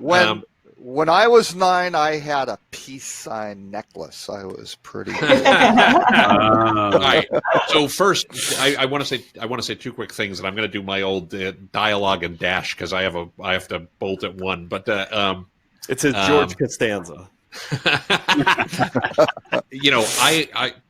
I always say, and I would love for this to catch on. I hate when people use the phrase millennials. I always talk about adults under 40. Like this is just they're grown-ups, folks. 23 to 38. These are adults under 40. But the second thing is, at least all the consensus, and I'm getting this from a variety of places, and I will get more next week. I won't be on next week's show, unfortunately, but next week I will be at the conference board. I do a lot of work with them. And I'll actually be sitting down with one of their economists who's studying what's going on, and I want to hear what he has to say relative to what I've been hearing from a lot of other folks. The consensus is that if we have a recession, first of all, we have to make a distinction between a recession and between growth slowing down. Right. If you're still growing, you're not in a recession. It's just we may only get slower growth as opposed to a recession, and it might be. And it might be a lot slower growth. It might be 1%. Yeah, you may be a stall. Right. That's what I see right now. And that tends to be the consensus, is that it is more likely we will stall than actually go into a recession. Right. But if we do go into an actual recession, it's going to be, a more traditional style rather than the 2008 or the 2001 a normal style. Economic easing versus a trigger-based event that set off a chain effect that crushed entire economies. Correct. And historically in the hotel industry, and Robert is usually our resident historian, but historically in the hotel industry, when we have a recession, it's not a national thing. Right. It is a market-based thing. So some markets will get hit, hard. Some markets will get hit. Some markets will actually be growing faster than the economy, and that's probably, at least from everything I'm hearing, and I'm literally working on a piece right now for my clients of rounding up all the stuff we can get our hands on, and that seems to be the consensus estimate. Could there be a trigger-based event? Could there be terrorism? Could the election go weird? Could we have a civil war? Sure, any of those are theoretically possible, but But I mean, I heard it put best is it's more likely that the type of recession that we will experience will be the type that we don't recognize it happened until we're almost out of it. Right. That's a great way to put it, Ed. Folks, I apologize. I have to bolt. Mr. Tim, if people want to know more about you, where is it they can find you, sir? Well, they can find everything they want to know about me at flip2.to. No, timpeter.com, at tcpeter on Twitter, but usually Tim Peter on everywhere else that matters. And if they want to find the contents of the internet, Yes. the Tim Peter blog. /internet. There still is, by the way. I think it's still live. I probably need to go in and clean this up one of these days, but I'm pretty sure there still is a timpeter.com/flip2. All right, folks, it is always a pleasure. Lily, I'm thrilled you're here. This was great. Looking forward to the ongoing dialogue. I will see you all in 2 weeks, but I am out next week, so cheers, everybody. Safe I'll travel. see you soon. Thank you. All right, bye now. Tim. Hey, just we were talking about hotel price for the HSMAI marketing conference in January. Sorry, Marriott Marquis, I can't remember what the group rate is. It's like $290 or so, I don't know, $240. 4-star hotels in Times Square now selling $71 a night for that one. But here's the And thing. we're out how many? Those are mostly high gates, and they're 4-star hotels. Yeah. They're solid upper 3-star hotels that are calling themselves 4-star hotels, and for that price point, they're worth doing. But they are. Oh yeah. It's Highgate's collection of hotels. Like they own that entire area. I'm surprised they haven't Well, taken over yeah. the Marquis. You've got. I don't know if the Gallivant. That is a Highgate. It is a Highgate, yeah. So the You're such a Gallivant's bad in there. attendee, Yotel's a little off the beaten path, but yeah, it's amazing. But even Intercontinental Times Square is. Oh no, they're way up. Well, unless you buy them under OPay. $210 a night. But under OPay, Oh, yeah, I bet I you know. it's $65 a night. Yeah, exactly. But Yeah, Robert, yeah. you should pay the It's, extra $100+ just to support So- the conference itself and the room block. Yeah, right. That doesn't have anything to do with supporting No, the being conference. clear. So when did the digital marketing conference turn into the marketing conference? Was that this year's change? This year, yeah. But Yes. they've got the tagline marketing in a digital world or something just to kind of transition. But this Just is- so no one gets confused and doesn't show up. Right. And Stuart, you said, I mean, Robert's the old guard leaving, and you're the new guard coming in on this. I mean, you said Yeah, you I'm were sitting on the advisory board, yeah. Yeah, you said that things went very well. You liked the segmentation of the board and Yeah. how they're approaching Yeah, they've things. basically broken it up into 4 work groups. So they've got a thought leadership group, which Bob is heading up. They've got Bob from from HSMAI. From HSMAI. Because there's a liaison from HSMAI on each of the groups, I guess. So he's that. The actual chair is Olga from Sendine. I've not met her. She didn't make the retreat, but she's on that. I'm on that thought leadership group as well. And then we have the CHDM group, which, Holly's been on for, I think, 400 years now. I mean, it's, Holly's not a day over 21, but she's been on that 400 years. And that's And why then- It's good time management. That's It right. is. And then they have a marketing subgroup, which is focusing on just the positioning and the communication side of HSMAI. And then they have a conference-specific group as well. Yeah. And they're really evaluating. They're really trying to get into this concept of calling this like something like Marketing Week, because you've got a lot of things going on that week. You've got So the like Fashion CHDM training. You've got the Adrian Awards. You've got some roundtables. There's the resort roundtables, and I want to say the CMO roundtables are that week as well as the conference. So really trying to blow it out. Yep. do you make that, Lily? Do you make it to the conference, the former Mark? I digital hope marketing- so. I was actually just looking at that this week and debating. I've gotten January so or many February great this year? conference invites. It's Late January January. this year. Like Yeah. January 22nd, I think, or something. January Yeah, 15th. I'd like to be there because we are doing a lot more with marketing. So it's the first year I'm kind of looking at possibly attending. But as we were saying about how important revenue management and marketing are to be together, it's definitely higher on my priority list for conferences in 2020. Yeah, It always it's a good has one. been a great Content's conference. been pretty solid always. Yeah. I feel like. Yeah.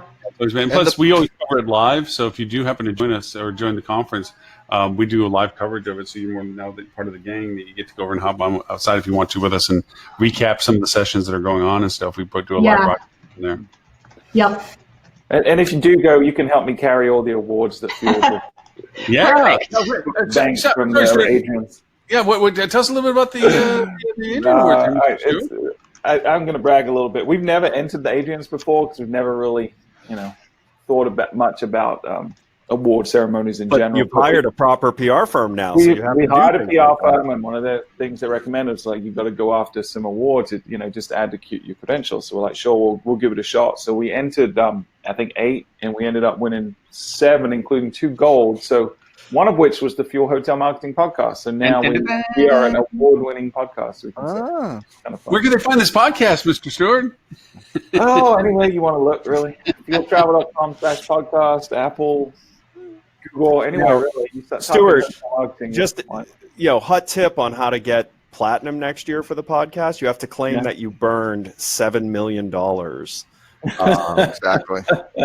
Well, so I checked this. So I got misinformation from Mr. Lauren Gray. So I was under the impression that they don't announce platinums until the actual awards show. And then Lauren contradicted that and said, no, they'll give you a little heads up. Yeah, they'll tell you because they want to make sure you're going to be there. They want to make sure you show up. Yeah. No, so Tim is on the board, on the group that actually selects the platinums. Yep, he's been on the champion. And he said they will tell you have a gold because you get a gold, but you may also get a platinum. That's decided by selecting. That's changed. They select the platinums from the gold. Unless Stuart. Oh wait, Stuart. Unless that was the heads up. Well, maybe so. No.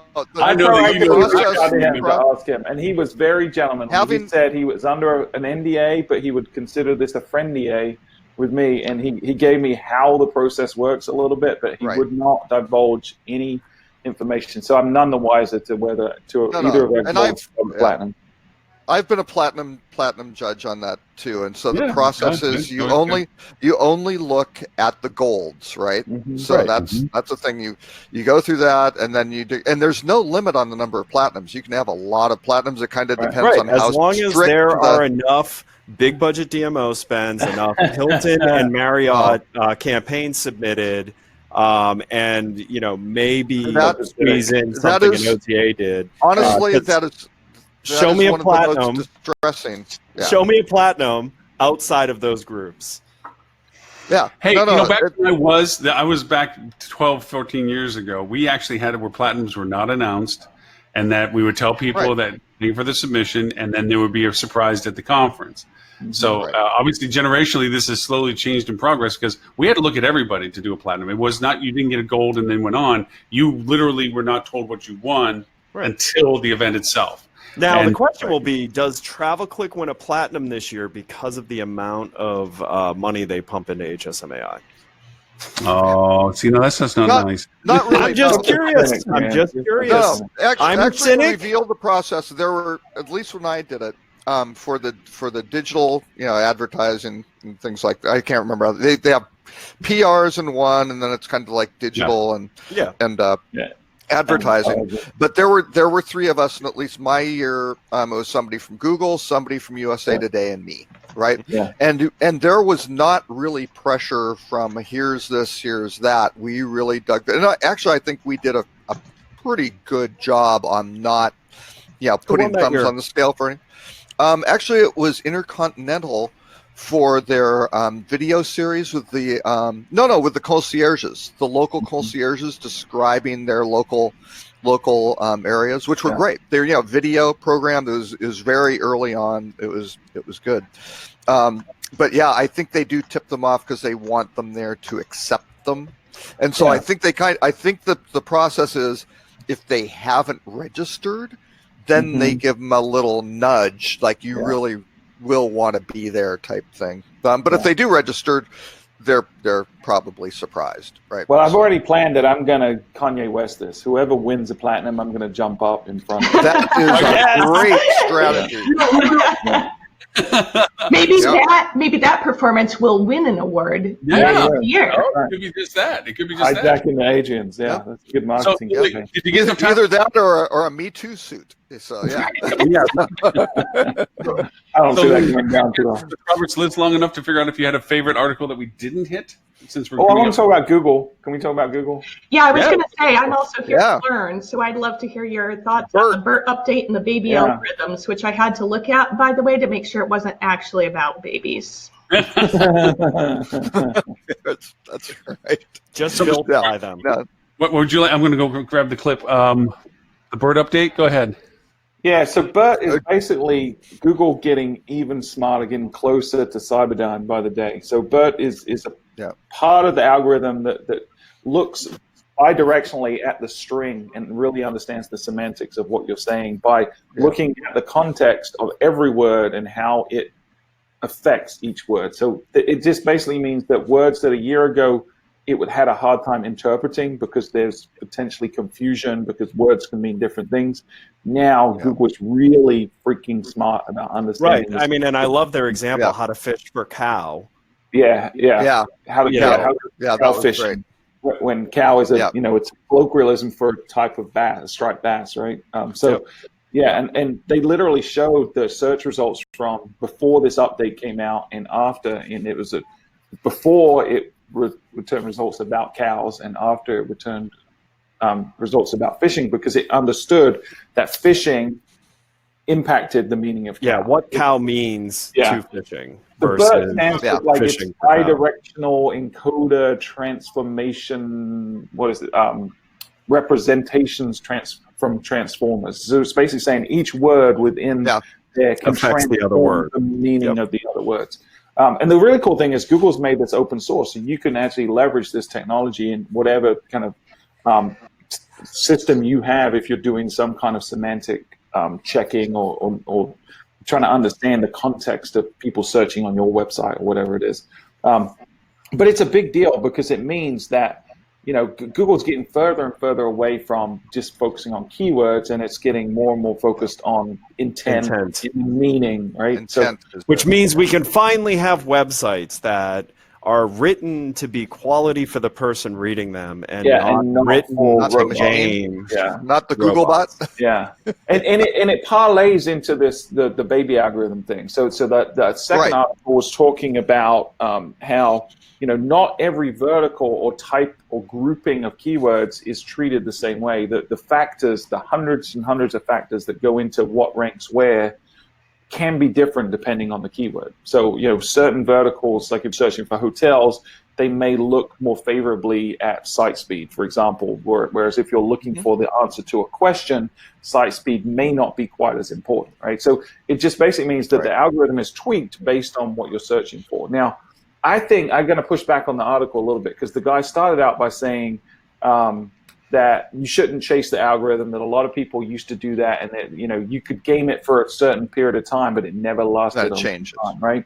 And now he's saying, so instead of chasing the algorithm, chase all the little different algorithms based on the vertical that you're going on your vertical, which I fundamentally disagree with, right? The basic of SEO today is understanding the end game, what Google's trying to accomplish, which is they're trying to match searcher intent, which they're understanding better because of BERT, good old BERT, with the best, most valuable, relevant content for that consumer. Right. So the relevant content that is served efficiently and structured well. Right. Yeah. So this with the best content. Furthers the point for hoteliers to put more onus on high quality content that serves the type of traveler you see. So if you are in Key West, writing blogs about different things where, fishermen are going to be asking questions about the best places to go out and things like that. Being the answer there can actually get you positioned really well to serve that fisherman and potentially house that fisherman. Yeah. Well, to me, I think the interpretation of this is being, to your point, Ed, about the content, it's going to declutter a lot of the Sunny is 72 posts that go out there, where you see businesses that they put content out that's only directed towards buy my product, I have a room, here's a rate, this is where we are, and it's all directed towards the buy and travel. Where if you put content related to what people are looking for, it's not so much the intent the person is looking for travel. There's, as I think there was in the news recently, they talked about the fact that more people dream about travel than they actually do travel. They don't even take their vacation days. Mm-hmm. So, a lot of the discovery and interest level has nothing to do with me trying to find a hotel room. But it does have a lot to do with me finding information about places that I'm dreaming about or thinking about or aspirationally desiring. And if I can begin to get into that quantitative conversation with them as a source of information by putting good content out, then that's really going to be the driving force. It's not about whether you discover my site for the right keywords. It's that you discover my site because I happen to have information you were interested in. Again, back to the consumer use. Yeah. So yeah, it's that you're interested in and is valuable or helpful to you. You know, I think one of the exercises we go through early on when we pick up an account on the SEO side, because it's a service we provide, is we start just listing all the questions they ever get asked over the phone, in person. You know, if they have a search on their website, whatever's being typed in there, talking to all the staff members, and just figure out what are the questions, what are the blocks to people being able to make a decision with your property, what do they really care about. And then from there, you can kind of organize it and structure it and then start creating content that's actually valuable to people because it's answering the questions that they went to Google to type in. And ironically, if you want a really good example that's surprising on this type of business's understanding and the importance of content is, so not many people know, but I am a car nut. I love just all cars. I like researching cars that I'll never buy. I love cars. And over the last couple of years, car dealerships have become incredible at producing video content that deep dives into the nerdiest elements of the most mundane cars. And they produce them not as come here and buy, come and buy, come and buy. They're actually producing it as a way to help people who are looking to buy a Toyota Prius and are comparing it to something else, that are trying to understand the difference in model years and things like that. And they're great videos. And when you search a specific model of car, majority of the videos you will find are actually produced by car dealerships, but they don't at all feel like they were produced by car dealerships. And I think it's a strategy to think about in your content marketing is, all right, so there are people who need education before making a purchase decision. There is value in helping educate those people about traveling with kids for the first time. You know, listen, living in Orlando, I can tell you there are so many people who have absolutely never been through a security line in the airport. So start producing content to educate people on how to de-stress that. Because I see it, like they all come to Orlando, I think, for their first vacation. There are parts of travel that we're all professional travelers. We could come up with quality content that answers questions. And if you are making someone's life better, they will show interest in your business. Right. Yeah. Absolutely. Yeah, and I think that's where a lot of people fall short. You know, it's all about, what do I want to tell them about me?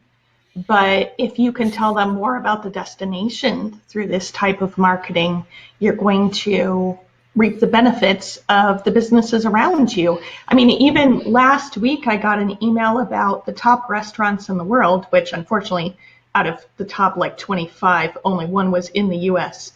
But for those who, I know that we're broadcasting worldwide, so for those who are listening, you should look up that list, because if you're in the vicinity of one of the best restaurants in the world, you better put something about that on your website right now, because now is when they're getting the hits. Now is when they're getting the traffic. Do something reciprocal with the restaurant if you can, so you can be on their website. But in the absence of that, start using the algorithm in order to tag yourself to that popular destination that's nearby you and drive more traffic to your own site. Yeah. Absolutely. It's a really good book. What are the demand drivers? There's a really good book by Jay Baer called Utility, so Y-O Utility, and he talks a lot about the concept of helping, not selling. And he goes through a case study of a pool manufacturer, fiberglass pool manufacturer, that almost went out of business. And they took the approach of let's just be helpful and answer every question people have ever had about fiberglass pools. And now they're the biggest fiberglass pool manufacturer and distributor and installer in the United States. And it all started by them saying, okay, how can we help people and start ranking better on search engines? And understand, I mean, so we're in an experiment that Stuart's pretty aware of, where we're playing with a part of the e-commerce funnel, and we've taken a stance of no promotional messaging whatsoever in this part of the e-commerce funnel to see if you can accomplish what people think promotional messaging does, and actually be better. And we're finding, one, the answer is yes. B, there are anomalies that we don't understand. I was actually talking to Stuart about it yesterday. We're seeing a higher spend per reservation on the people who go through this path. And we didn't intend to do that. So we don't understand why it's happening. We're still working on it. But you do need to challenge your thinking. It's not all about the quick hit. It's not all, I only have 2 seconds with someone, so I have to tell them I will give them the cheapest rate, or I'm here and stay with me because I'm the best. No, sometimes it's about conversation, and conversation doesn't get interrupted with, and oh, by the way, if you're interested, I am screwing myself on rate next weekend. So, well, and slide in and a pop up and a pop under, and when I leave. Right, but it's understanding. It's understanding the customer and their objectives. I mean, you got people. You're talking about Key West, right? I'm sure there's some people who go to Key West one year and then they go skiing in Aspen the next, over the Christmas holidays or something like that, right? Right. And that's just their pattern. Right. And so you have to understand, why are people here? And you can't just sell them. But that's a really good thing that if you're, it doesn't matter if you're Aspen or Jackson Hole or Sun Valley, you're out there saying, hey, unbelievable snow conditions. Look at this. We're having a great season, or how to do things, new lifts or new this or new restaurant. Traveling that's going on. Skis. Right. This is the thing. Whatever it may be. Whatever destination you are, there are reasons people come there, and there are people who are interested in those reasons. Right. But aren't planning travel. So Yeah. how do you engage the people who are interested in the thing? Take the fact that you know a lot about this stuff, because if you grow up adjacent to something popular, you end up knowing a lot about it. I know a ton about doing the theme parks because I've lived here for so long. I worked at one of them for a while. You have so much expertise on things that people are interested in that is so before the travel plan. That Right. if you win, then if you add value, all of a sudden someone who's looking up a fishing lure and why one type of fishing lure is more effective than another on a specific species of fish, and you happen to be a hotel where that species of fish is where the best fishing is, answer the question about why the fishing lure is the better solution over common thought. And all of a sudden, those people, they're interested in that type of fishing. You're building a relationship. Right. Building a relationship. They're gonna come stay with you. Right. Or knowing the trust local index is outfitter higher. who can get them to do that. Yeah. Or knowing the outfitter or the tackle shop or the bait shop, whatever it may be. Just saying, this is why people come here. This is the extra. And it may be a small niche. And maybe there is a little landing page on your site, or there's a blog post that references that points to the landing page, which ties into what. Right. And there's a really easy way. If you don't know why people are coming to stay at your property, go have conversations with them. Talk to them. With your mouth open. No. It's revolutionary. What crazy talk. I mean, this is the kind of thing that could win a platinum award at the Adrian's. But go have conversation with your guests. No, because Stuart, we don't listen to learn. We listen to respond. That's right. Actually, we're responding before we listen. The general manager needs to be at their desk on their phone, talking to corporate or the regional person, or looking at a spreadsheet. They do not interact with those guys. Behind the gatekeeper. Don't get behind the gatekeeper. They're going to come back and tell you things that are wrong that you're going to have to fix and be. No, your day is going to be so much worse. Just leave that to somebody else. You're paying people to talk to those guys. Okay. Speaking of worse, the rut row. I'm sorry, I got distracted because I didn't read the whole article. I read half of it. I read the whole article. I read the whole article, and I'm like, really well written. Very fine. Oh yeah. So Lily. The rut row this week was a non-travel writer who got screwed, got totally grifted on an Airbnb scam. And through just poking at it, actually realized it was like a massive like network. Business model. It's a business model. Sure. Kind of like, buy me $500 in gift cards and scratch off the number on the back. Right. That's a business model too. But yeah, absolutely. It's funny that that was included because thankfully I read it yesterday because it's a very, very, very long piece. Super long. Exactly. It happened. I'm like, oh yeah. But then I'm like, oh my God, it got big. Yeah, exactly. And it's really interesting because this guy went to a lot of trouble to like track down other guests and whatnot. And I don't have that much time in my life, so I'm glad that they do. But a couple things I took out of that. Number one, be smart. Don't click on the link in the phishing email. Right. Don't buy gift cards and scratch off the back. Correct. And don't accept a switch to your Airbnb via photos somebody sends you over text. Yeah. That's Although I will say, here's the funny thing. The one time I Airbnb'd was to set up a house in Clearwater for my whole family to go to. Like, we needed a house. A hotel wasn't going to work. And it was a professionally managed property. And the property manager, in a day, shot me a note saying, hey, that property is not going to be available. The floors need to be ripped up. We need to move you. And I said, that's against Airbnb's policy. So no. So, thank you. I'm willing to walk away. And they said, okay, we understand. And it's funny. I actually ended up booking another property from that property manager. Not knowing it was them. That actually happened to me in Nashville but it's clear, right? Like in the scenario of this article, it's supposedly some couple that is renting their home. And frankly, I'd be like, how many houses do you have in the area that you personally own? Like, that's my first red flag. Second of all is send me to the listing of this next one to look at it. Don't shoot me over a couple of photos. There's all sorts of scams where people are renting out houses that they don't even own, or, it's not just Airbnb, it's also actual rentals. It happens a lot here in Phoenix where somebody will go to the property. Somehow this person gains access to the property. They'll be shown the property, told they can move in their family. They sign a 1-year lease. They get there, and it turns out somebody else already lives there, and it has nothing to do with the person who showed it to them.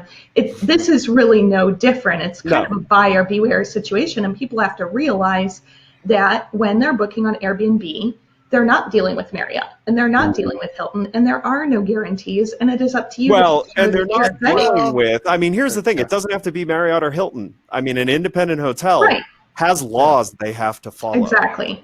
Right. And technically, Airbnb does too, to some degree. No, but because actually, as part of your agreement with Airbnb is you're agreeing that their final say on how it will be handled is acceptable, and you will not sue them for that. Like, this is the thing is, and you haven't watched this show long enough to know that I have been very anti-sharing economy because the whole label is a ruse. It's not sharing. It's not sharing. It's how rich people are exploiting the middle and lower class people to do the things that give more money to the rich people. That's Airbnb, that's Uber. It's all these things is incredibly wealthy people taking advantage of middle America. And so with that, it's not always just the initial target that gets taken advantage of. It's also the consumer of that gets taken advantage of. And this is a case of that. This is someone who's wealthy, who had the ability to buy some dilapidated collections of buildings and throw crap furniture in them, realized that those buildings weren't marketing well, but most people, once they're on site, are just going to suck it up and not say a thing. And oh, by the way, if they stay one night, you can kick them out, so that you don't even need to give them the dilapidated building the whole time. All right, let's kick them out the next day. Say that something else moved in. Go find a hotel, and you're never going to get your money back. So see ya. And so you have to understand, Airbnb is still very much in the Wild West. In many locations, they are completely facilitating breaking the law. And so when you do business with a business that is facilitating breaking the law, you're likely to end up in a situation that is less than friendly for you. Well, I wouldn't say likely. Well, you're probably. I said less than friendly. I didn't say you were going to get screwed. I said you were Right. likely to end up and in a situation that's less than friendly. The vast definitely a risk, majority, yeah. but the vast majority of Airbnb customers have a great experience with a outrageously high, their net promoter score is like 94 to 96. Are you sure right? that's not just because they're afraid that there's going to be retaliation if they get No. When you do when you do independent net promoter score separate from it, right?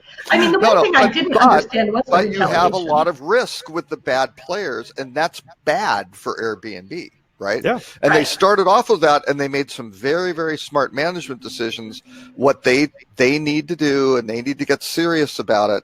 And certainly, I don't know if it impacts their IPO or not, right? But that'd be an interesting dynamic if the investors really care.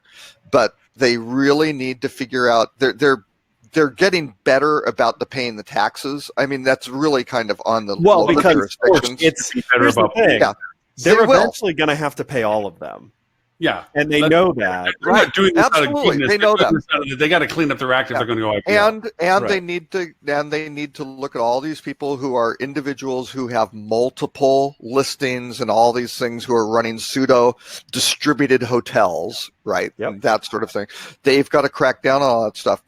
But that, I don't know what the latest AirDNA numbers are, but in some markets those guys are prevalent, right? They've got 40% of the inventory or something like that. It's just crazy, and that's the problem with that Airbnb. The top story. Yeah, how do you crack down on that in that nuanced way? And Airbnb is not going to do it themselves, right? It's got to be some sort of. It's just like the political advertising, right? Twitter this week decided they aren't going to take political ads, which is probably Dorsey mostly wanting strategy.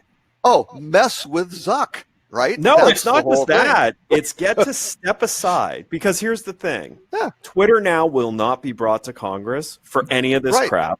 Absolutely. Nope.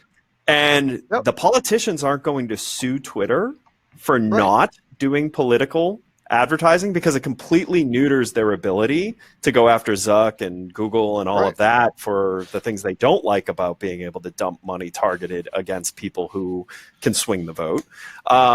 So no, it was brilliant. He put himself on the sideline on a no-win situation, and now he doesn't have to burn cash. He doesn't have to burn brand. That's right. And Twitter's revenues are about 5 billion, and Facebook's are like, or maybe 4 billion maybe, and Facebook's are like close to 60 billion, right? Yeah. And all of them are 93% ad source in terms of their revenue. So this is a much bigger problem and pressure it's actually the first truly strong strategic decision that I have seen Twitter make. Absolutely. I mean, you can blame Twitter for a lot of stuff, gosh knows, but this was probably one of the first things saying, yep, I'm out of this one. Yep. Well, and more importantly, he worded it so right that he can't be sued by the politicians. He's saying if your political message is strong enough, it will gain an organic reach that it earned. Yeah. Hey, since we kind of talked, you need your money. Puppet. You need your sock puppet accounts, doing all these which grows user growth. Fake news story. Yeah, and that's what you do to get the organic traffic. Okay, since we kind of talked over Lily a little bit because she's not used to having to pry her way into some of our conversations. Lily, you were mentioning something. Please finish what you were mentioning. I was so interested in what you were saying, I don't even remember, to be completely honest.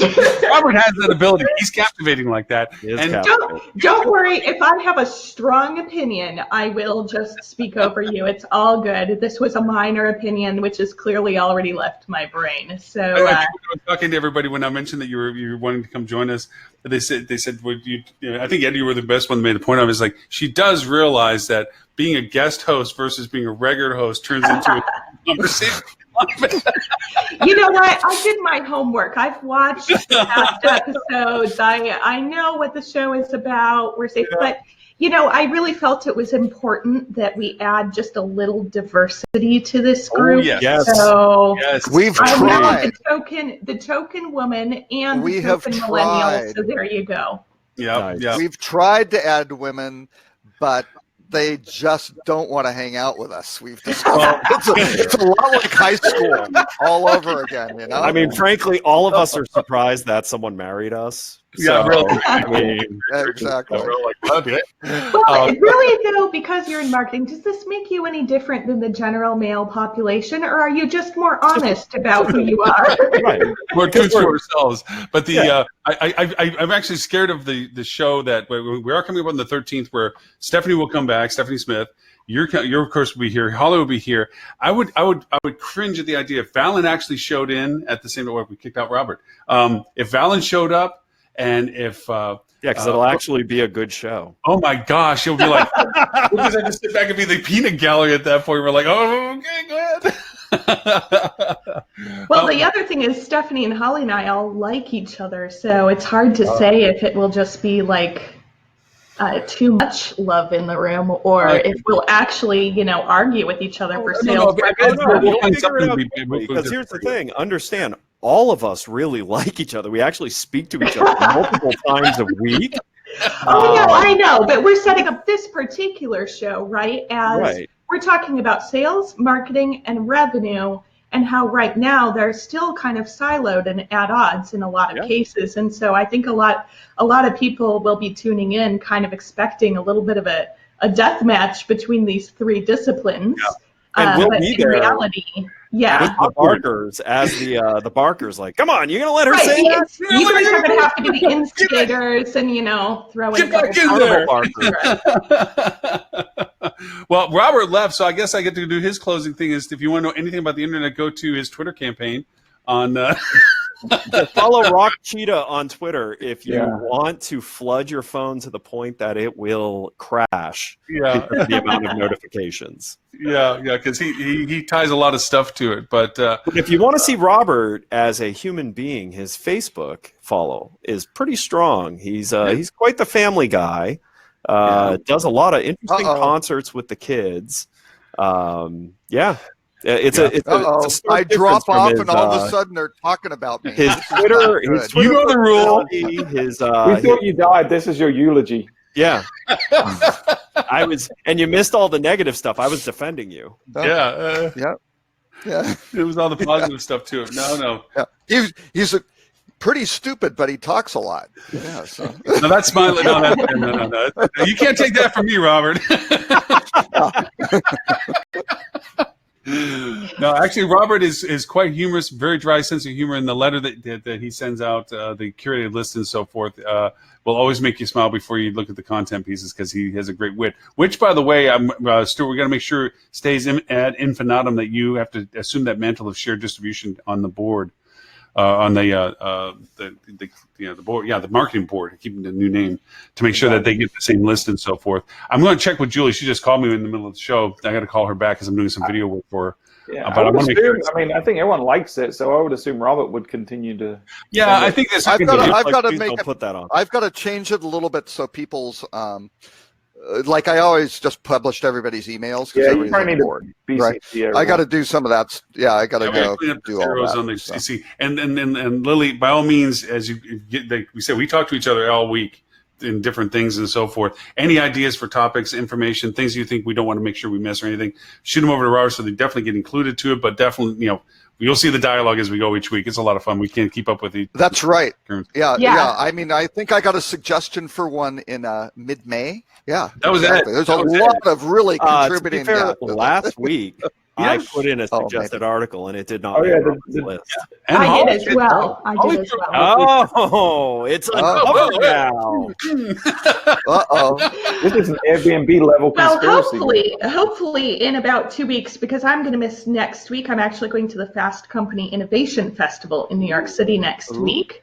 So hopefully it's my first time there, but hopefully there will be some good content. And if so, I'm happy to bring back some tidbits to discuss in 2 weeks. Well, so if you're going to do that now, in 2 weeks, we're going to have to use the new platform, right, Lauren? Potentially, it'll be up and running by then. Yeah, hopefully next So week. Lily, here's what would be awesome. And Potentially. you could really do something cool. While you're out there, do a recorded remote from the Fast Company that we can then discuss after, and we'll show the video on the live show, and then we'll talk about your points. Yeah, for sure. How do you want me to record that? Whatever way you want. Any particular platform? I would just use your phone. And send it to Lauren just in case. Yeah. But I think that would be cool because that new platform sharing functionality was much better than this one's. And it allowed us to all still be little cells around the sharing. Yeah. So we could be like the talking heads on TV. It's a Mystery Science Theater 3000. That's right. I'll be so you can interrupt me live and in the video at the same time. Okay, great. Yeah. Yeah. Great. No, Lily, I think the production values are increasing. I think you need to hire a New York City film crew. Okay, I'll get right on that. we want at least 2 or 3 cameras, different angles. Yeah, it'd really be pretty. You need a key grip. Maybe a steady cam, something like that would be really good. Yes, and a best boy. Yeah, best boy. Yeah. Well, since you are the representative female of the group today, you get to go first as to if people want to know more about what you do and who you are, where is it they can find you, Lily?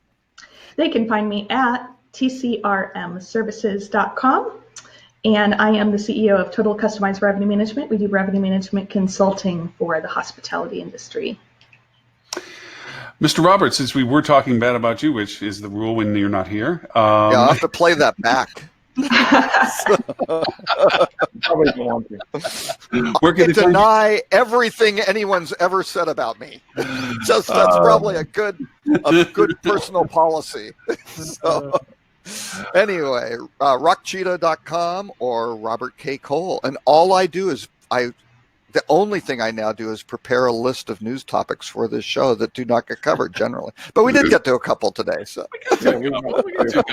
And Mr. Stewart, who couldn't get, I couldn't get a word in edgewise because you're talking so much today. But I mean, thanks for hearing. I stay out of the conversations where I'm not that knowledgeable. Unlike Ed, who's going to have an opinion on everything. When you get into the brand stuff, I listen and learn, and I genuinely enjoy it, but I don't have a lot to contribute. So I'd rather not talk just to talk. So it was. And good. It was Halloween. It was Halloween last night, and so he's a bit hungover. And he dressed up as a platinum award because he has hopes and aspirations. So my dumb ass 11-year-old son decided at 6:30 last night, as we were beginning trick or treating, as his hat flew off the golf cart, to jump off of a moving golf cart and broke his arm. So I spent a good hour at the urgent care getting his arm put in a splint because he's upper or lower. His radius. He fractured his radius. It's a compression. He's a normal kid, Lauren. Oh man.